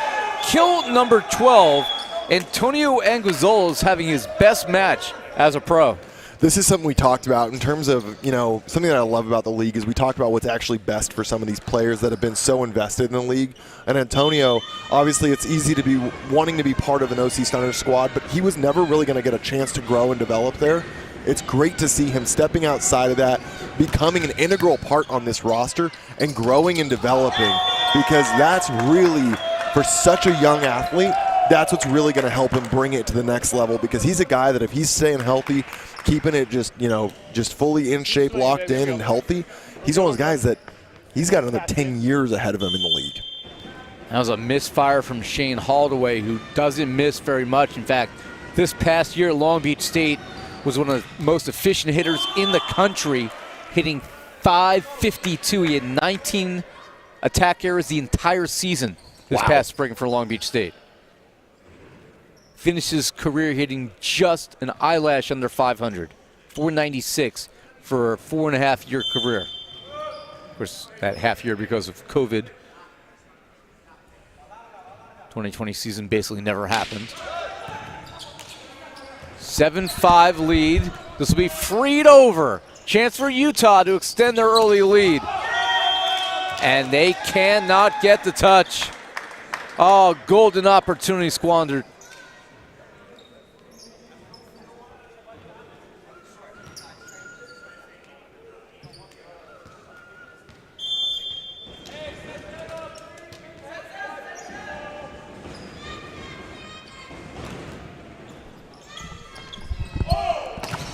Reach out and stuff someone. Believe it, Luis Lopez with another block, teaming up there with Ventura. Lopez with his 5th terminal block by my count. Absolutely clinical. Chance here, Rojas with the pass. They leave it for Medina. And that time Coburn actually there to collect it. And then a misfire long by Eschenberg.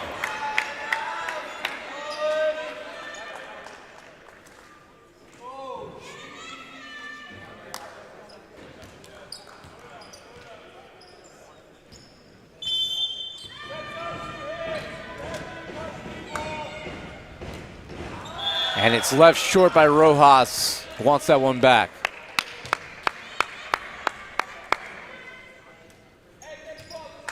Turn it on, fellas. Turn it on. Let's go.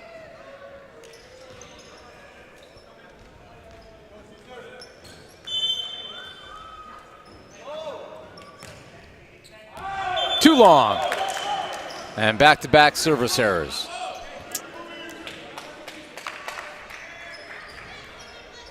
Both teams kind of playing, I would say, at a relatively good clip, but leaving some points on the board right now that you want to see them clean up. Ventura's there for it. They're going to leave it for Medina. Blocked back, but he's there to collect it. Medina again. And that's 4 touches, says our chair umpire here. Steven Shepard. Yeah, so that's a good call. So basically what it was is Medina wiped it off the block. It actually hit him when it was it's not part of a blocking move at that point. It was then gathered up by Ricky Olea, and then a set from Luis back to the outside to Medina. Medina's contact, then 4th contact. Here's Anguizzola, too long, and that's going to take out the concession stand. Some personal beef getting taken care of. But again, Anguizzola, who's made that switch over to the right side halfway through this match, they're working out some of the set trajectory that's needed. Ventura and Anguizzola.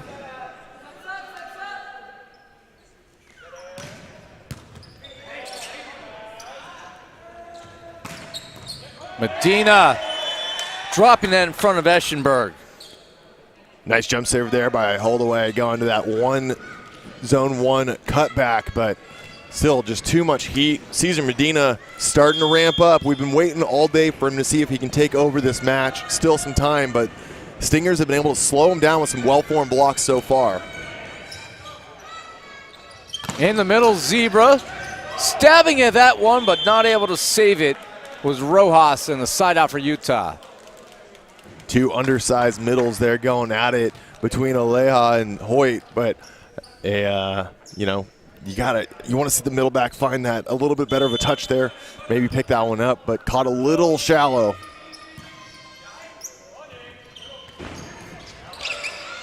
Collected by Chilton. On, pounded down by Kevin Coburn. Very, very important timing to get that one. You don't want to see the Stingers go down by any points on a missed swing. But out of system, they've been very consistent so far.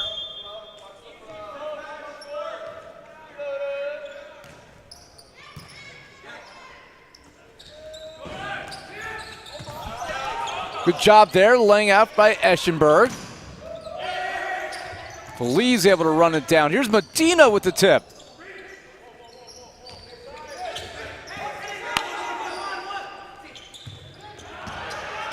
And too long here.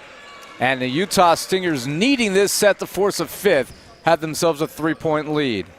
Some good recognition there. Medina on the right side, identifying that Eschenberg playing left back defense. J.J. Rosa playing middle back, tried to catch him sleeping, but Eschenberg all over those reads. Stingers hold on.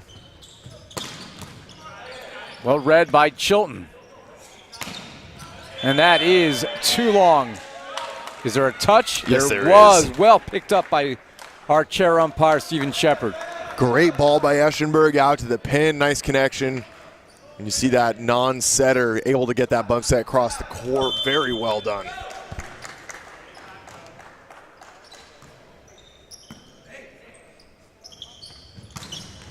And Anguizzola continues to put up a highlight. One of his classics. Left shoulder still at net, goes kind of cross body on that one when he sees 4 hands enter his field of vision.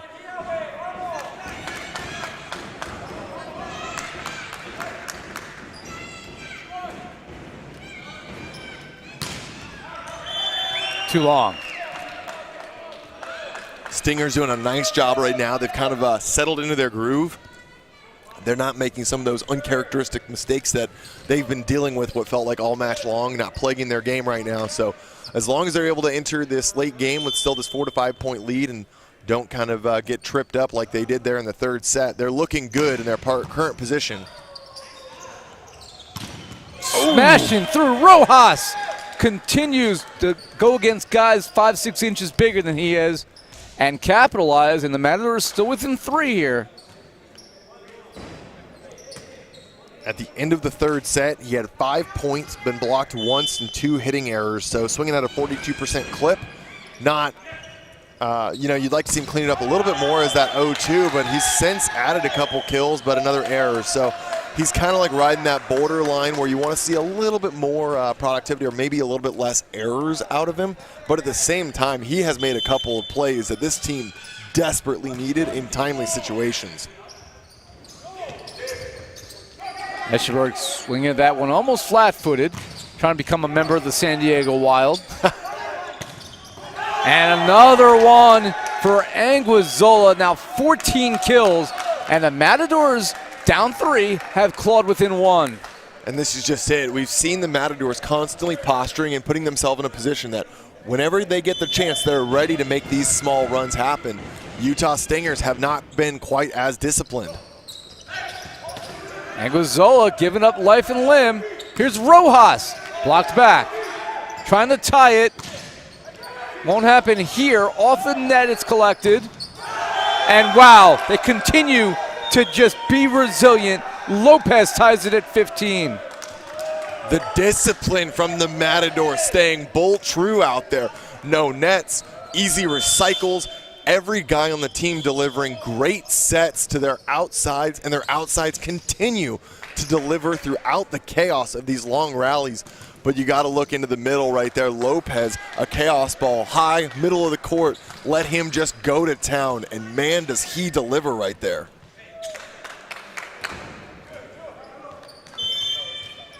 (15-15) game number 4. Matadors up 2-1. Anguizzola reads that one well, attacking on 2 was Rojas. And then that's a cement shoe on the floor. And Anguizzola looks like he might have come up injured here as we will go to a technical timeout. Ian Eschenberg with the blast, 16-15 Utah. Back for more here in Long Beach. That was a pinky that didn't look good.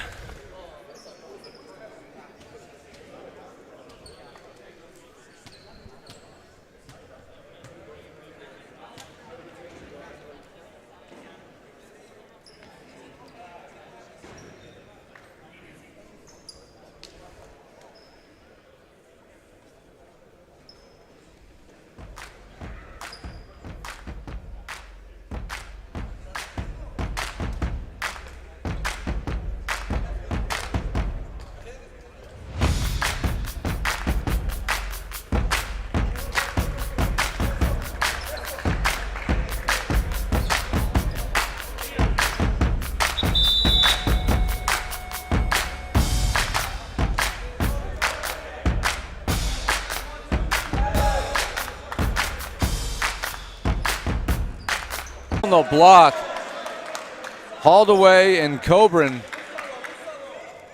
taking advantage of there at 16 all.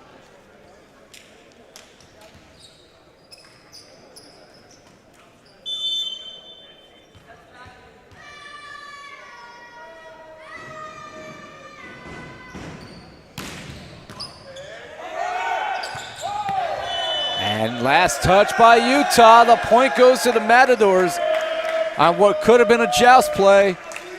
Well done by the Matadors to pull back late. Yep, no disagreements there.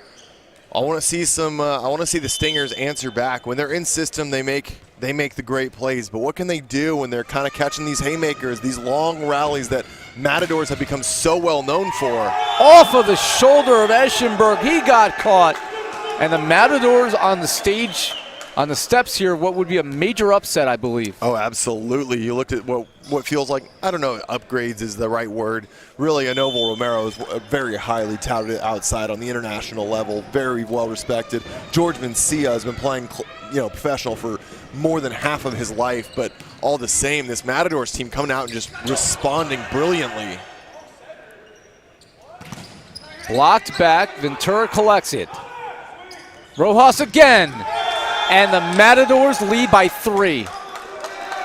Well, early on, I said if Cesar Medina isn't firing, this offense feels like it struggles to do so.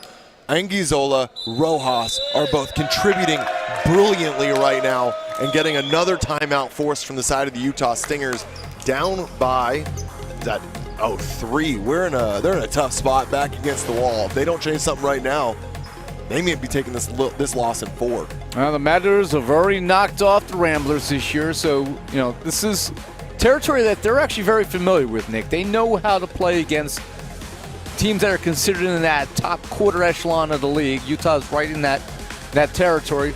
They're not fazed by anybody.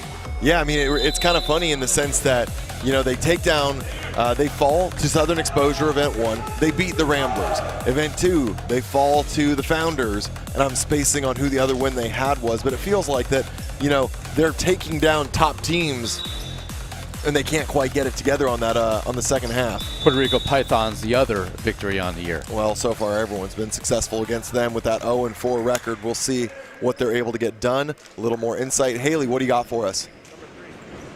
Just a little injury report about Anguizola. I talked to the athletic trainer, and he said that I asked if it was dislocated because Eisenberg hit that ball really hard, and he said that no, if anything, it's just jammed. He said he just pulled on his finger a little bit to release the muscles and just relax it a little bit. So he said he's good to go. I feel like with Anguizola acing Eisenberg, that next point, that point of revenge is gonna keep his spirits high. So he's good to go. He's gonna fight through this one and ice it when it's over. And Rojas right now. A substitution in the third set has probably been one of the most valuable additions to the court now for the Matadors. It's going to be, if they win this match, tough for us to pick our man of the match. Yeah, it's guys contributing on all facets. You see, in the middle with Luis coming in and doing what he's been able to do, Luis Lopez. But Anguizola, Rojas, Medina, all firing on all cylinders. And Coburn with an answer for now. I think one of the other things that I have been impressed by is their ability to plug in guys like Valenu and Leva, even though Leva started the match, using that 6-2 substitution, just seamlessly, a bunch of guys playing the system, doing what they need to do, come in and being very productive. Rojas going deep. Here's a chance for Eschenberg, and he got the touch he needed. Side out Utah.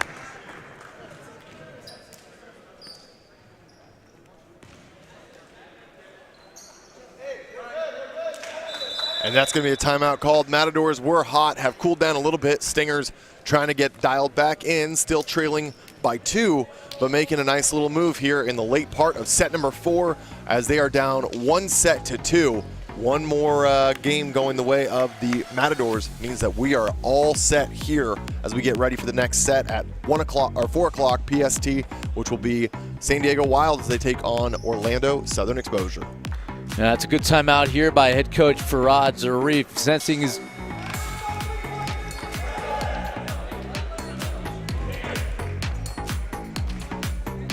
Well, that was a quick timeout as we're getting back into it. I chatted through half of it and just a brief 30-second breather.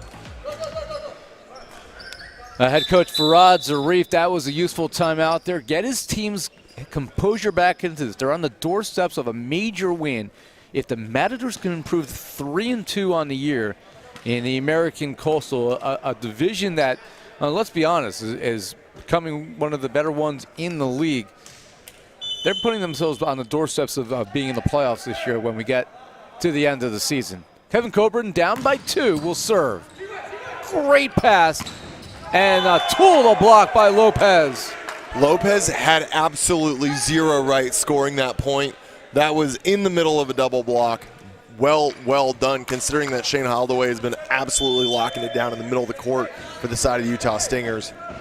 Saying about the American Coastal maybe being one of the better leagues, there's just so much balance this year as that's pounded down by Ian Eschenberg. But American Coastal have the Matadors and the Ramblers. The American Central's got the Stingers and the Wild, and the Founders are no slouches either. Southern Exposure, no slouches in the American Coastal. So two of those teams are not making the playoffs. Reach out and stuff someone. Shane Holdaway and Sam Coburn. One little adjustment that I missed noting, Pat Paragas has taken over setting responsibility on the side of the Utah Stingers. Happened a couple points ago, just hadn't called it out. Reed Chilton getting a breather for the first time. Pat set, like you said, the entirety of event number 2. And a quick answer for Cesar Medina, not being afraid to go after the big block. And it's a 2-point lead for the Matadors. Stingers have to side out on this point. If they go down by 3 at 23-20, it's going to feel like a very difficult situation.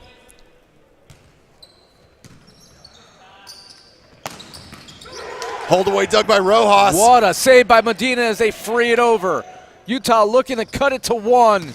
And they do here on the kill by Kevin Coburn.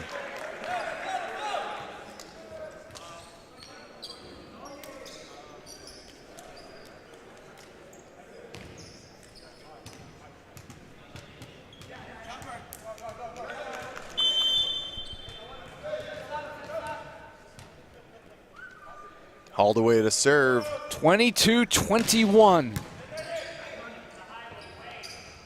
They leave it for Medina, and he gets the answer.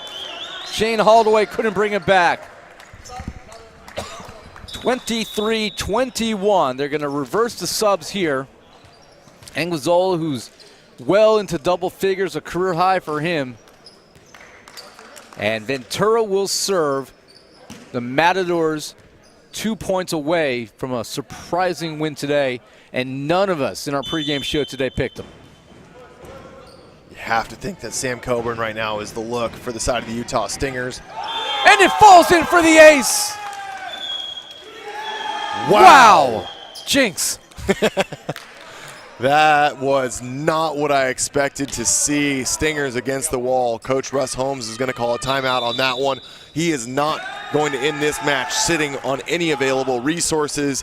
24-21, 3 match points. Inland Empire Matadors writing themselves a storybook finish here at the end of set number 4. We'll be right back to see how this one will conclude.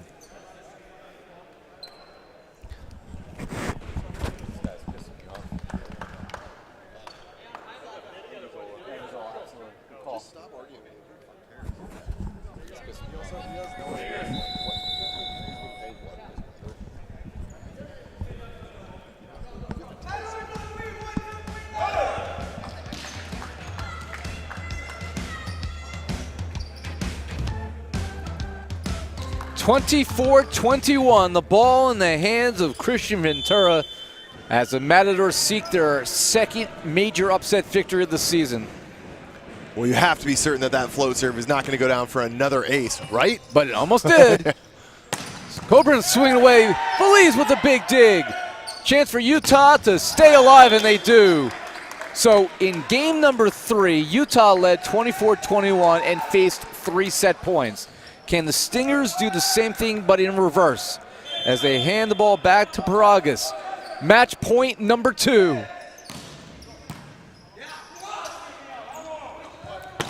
Medina, big dig by Coburn. Paragas saves it. Coburn swinging away, and they get another. So that's 2 match points shaved off. Getting a little deja vu feeling, Ira. Timeout Matadors, 24-23. And we will take our final timeout as well. It'll be the 3rd match point when we return.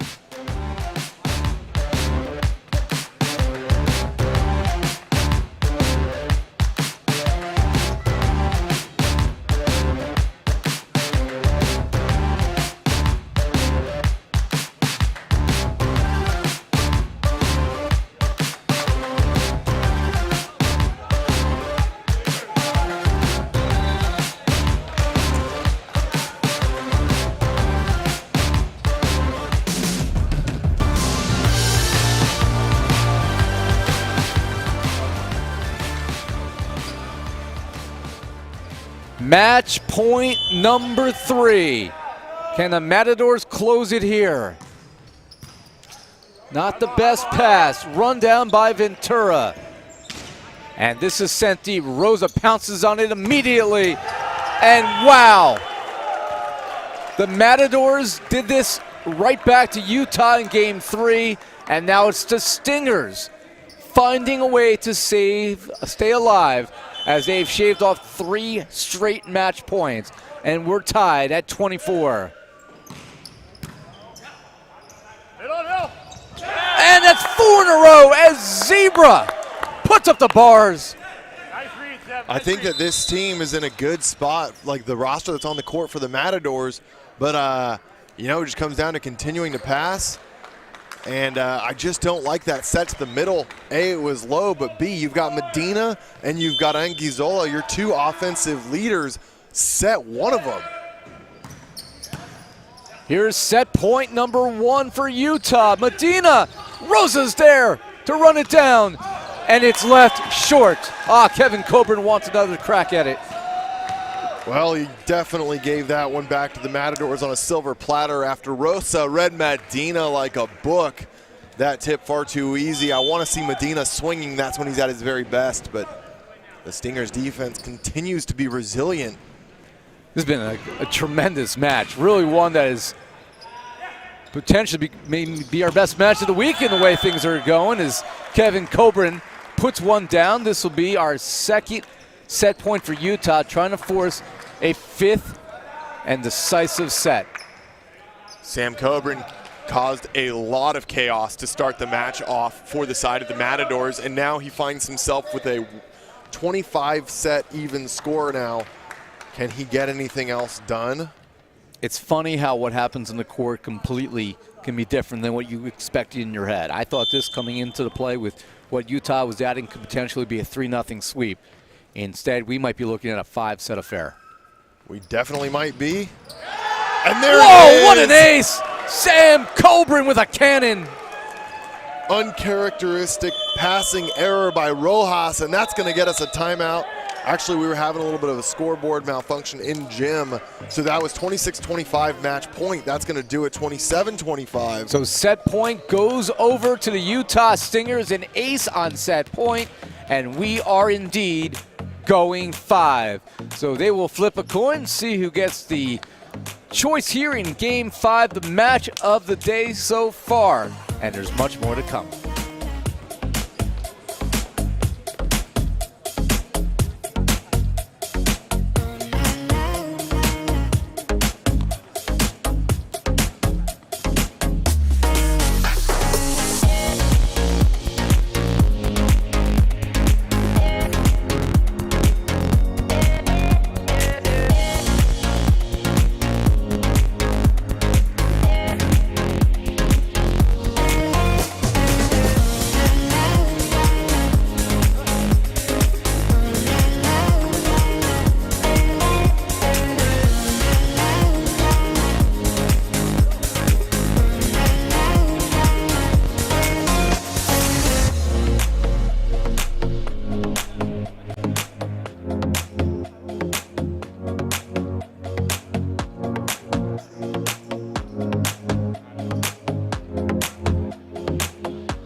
Yeah, it's 2-2. They had a scoreboard malfunction, so nobody knew that it was actually set point. 26-25. They won the set 27-25. So, yeah, there was a scoreboard malfunction.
Well, now it's going to be a battle of who wants this more. Each team had 3 chances to put away their respective sets, Nick, and couldn't close the door. And now it's the Utah Stingers with an immediate ace out of the gates. Patrick Paragas and his team up 1-0. I did not expect this to be as good of a match as it has been, and Utah Stingers and the Inland Empire Matadors have completely put on a treat for all of us today, and back-to-back aces by Paragas to begin game number 5. Somebody should let the Matadors know that game 5 has begun. Yeah, we're underway here. You're supposed to pass that thing called a serve.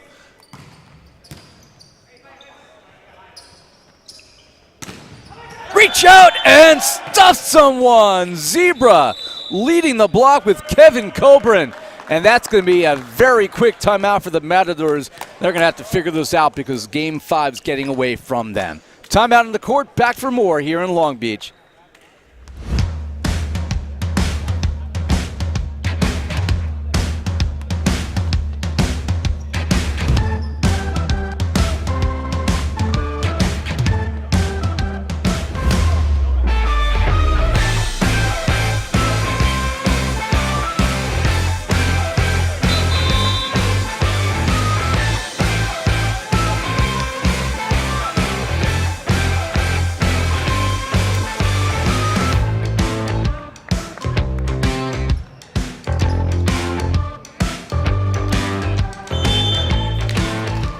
So it's 3-0, just like that, and Paragas continuing to serve, but this time cannot connect. Wow, that was bold, to say it politely, to let that one go out of, I believe, between the end of set 4 and this current set, last 5 serves, there's been 4 aces if my count is right, and they just let that one go to the exact same spot. So Medina, best server that the Matadors have to offer. Sneaky, sneaky Kevin Coburn with the kill. And the Matadors were not pleased with that one. They just completely misread it. So Sam Coburn will serve. It's 4-1 in a race to 15. Again, Utah coming in with a 3-1 record on the year. Their only loss, April 7th, the first match of the year against the San Diego Wild in their debut in 4 sets. The Matadors, they come in at 2-2. Wins over the Ramblers in a big surprise of the season, and the Pythons, losses to Southern Exposure and Philadelphia. So they can really go either way. It's been a seesaw season for the Matadors, and they had to have that kill. Rojas delivers. They trail by 2. That kill for Rojas puts him in double digits. That's his 10th kill, swinging in 41% right now.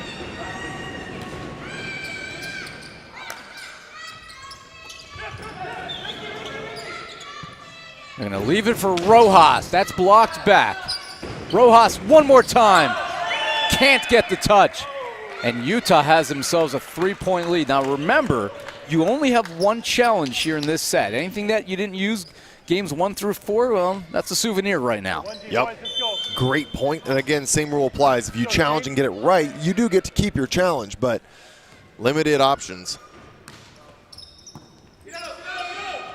They're going to leave it for Anguizzola, who has the best match of his young career. And he adds another kill to the column. Number 15 for Anguizzola. It's not bad for a guy who's been a journeyman kind of in his early career. He certainly has, and sometimes that's what it takes when you're trying to, make a name for yourself. You've got to get out there, find the right opportunity to succeed, and be that guy. It's something that we saw, you remember, years and years ago, James Harden, notoriously the 6th man before he went out and became one of the most well-known all-stars.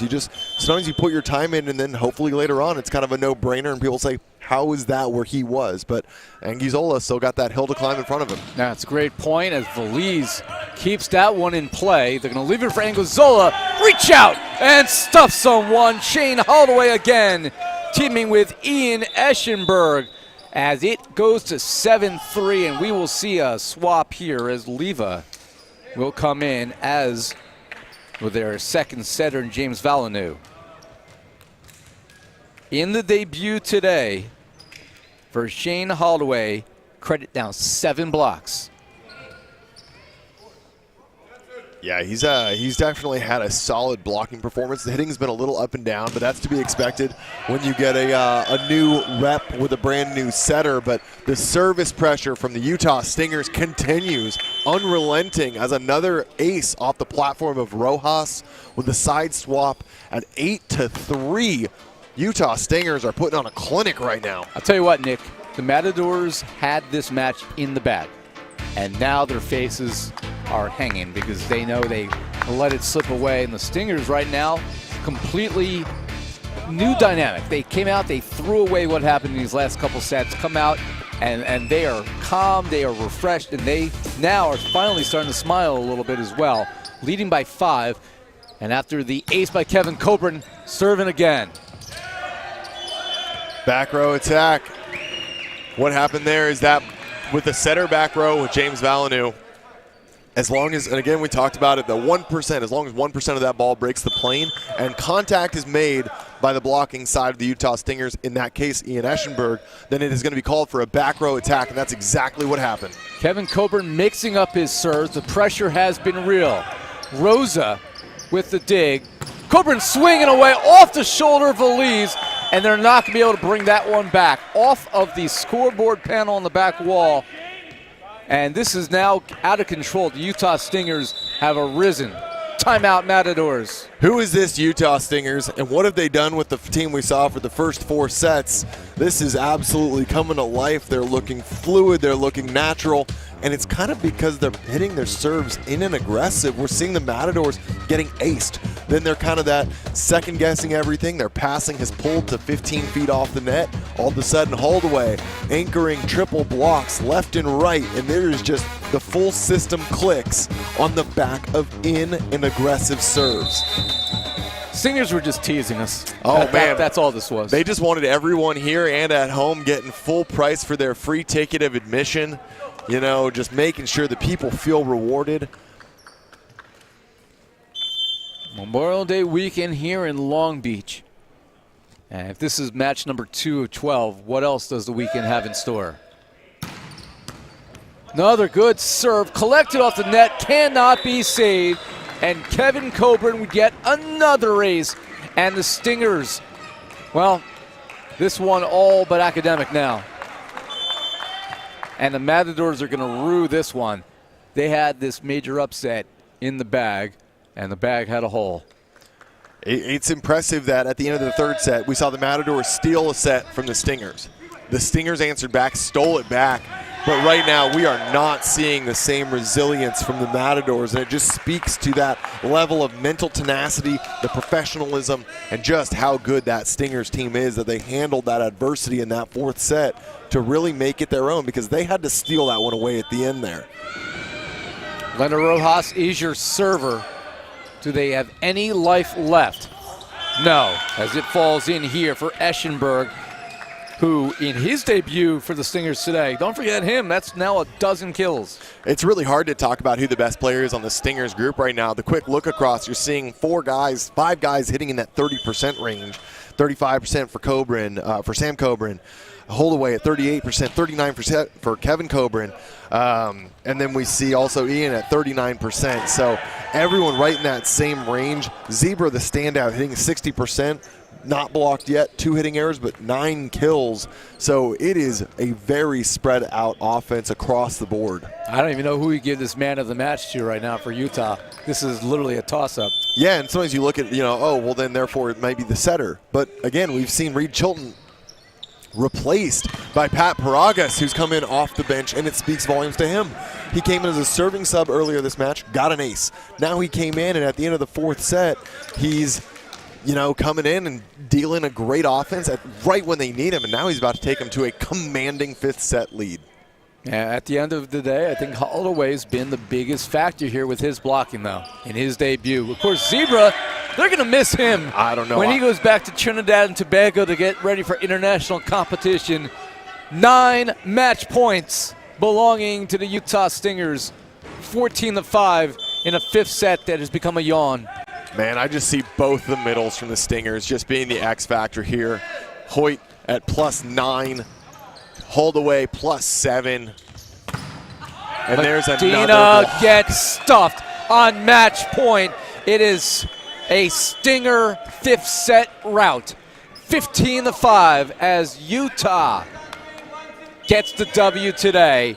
21-25, 25-18, 26-28, 27-25, and after all that, 15-5 in the fifth set as the Utah Stingers improve against all odds to 4-1 on the year, 11 points overall.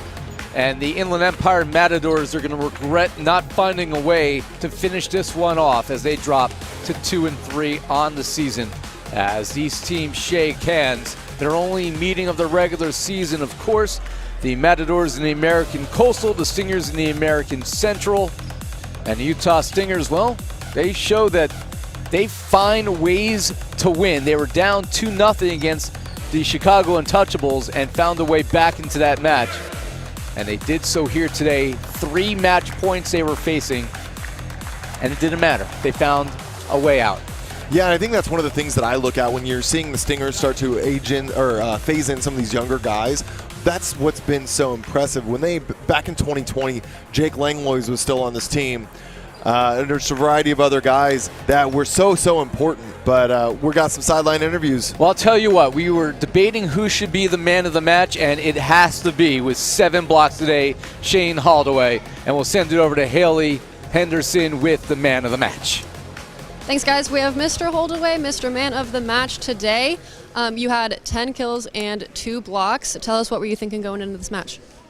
Well, it's the first time competing with these guys. I just wanted to, play hard and give it my all, like I know they do every day.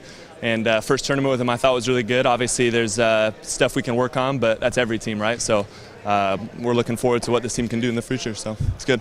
How has the adjustment been getting to know the guys on the team?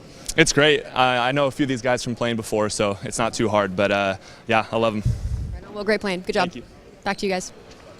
All right, thank you for that, Haley. Yeah, so the final line today for the standout debut today, 7 blocks for Mr. Holdaway. Tell you what, Utah needed to find somebody that when their veterans aren't available, and they weren't available this week due to some international requirements, one of these young guys coming in. The Colburn brothers have both been man of the matches this year, but you got to have that middle presence. They found it. Yeah, absolutely. And I think it was just very impressive to see how well, when you watch that lateral movement, the control of the game, as a middle, you really do, and I talked about it several times, you need that serving pressure to kind of establish the system, because if you're just missing your serves, you're not getting a chance to create that game state, that flow, and read what's going on. As soon as they started to hit their serves and progress through the game, you could see immediately Holdaway, Hoyt, both going pin to pin, triple blocks all over the place. You can watch then JJ Rosa just turns it on. Everything clicks. They're in system. They score points, and it's easy. Where they started to struggle was the continuous breakdown on the service line when things were not quite going their way. On the total, 16 service errors, not terrible, especially when you consider that's only 3 per set. Really not a lot. I just look at the timeliness when they were occurring, and that's where I have to be critical. I do like, we always harp about how you miss.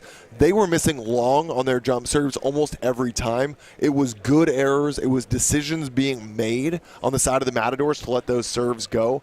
But, I mean, you look at the end, when their serving really clicked, they put up 4 or 5 aces in a matter of 6 serves across that 4th and 5th set.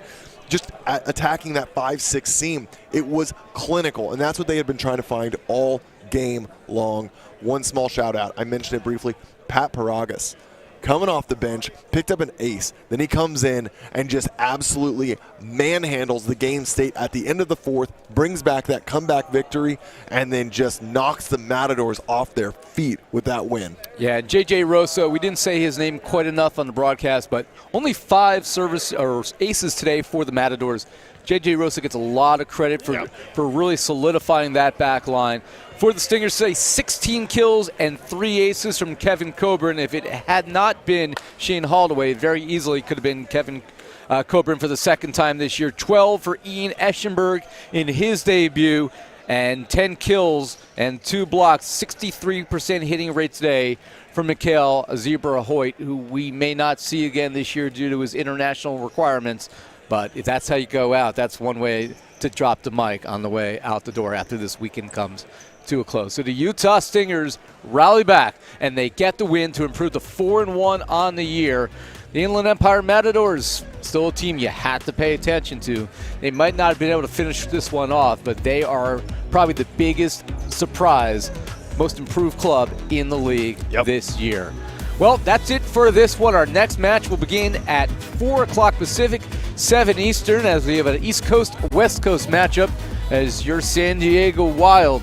I guess you'll be on the sideline with that one. Yep, luckily I had a couple of my guys show up. No warm-up here for me, so I get to kick back, and we have a battle for the beaches here, San Diego versus Orlando. Well, Orlando's not really near a beach. I mean, they're near Disney. Yeah. Close enough. But San Diego Wild and the Orlando Southern Exposure. That's our next matchup here on NVA USA. A lot more volleyball to come, but that's it here today as the Utah Stingers hold off the Inland Empire Matadors. For Nick England and Haley Henderson and our entire crew, I'm Ira Thor.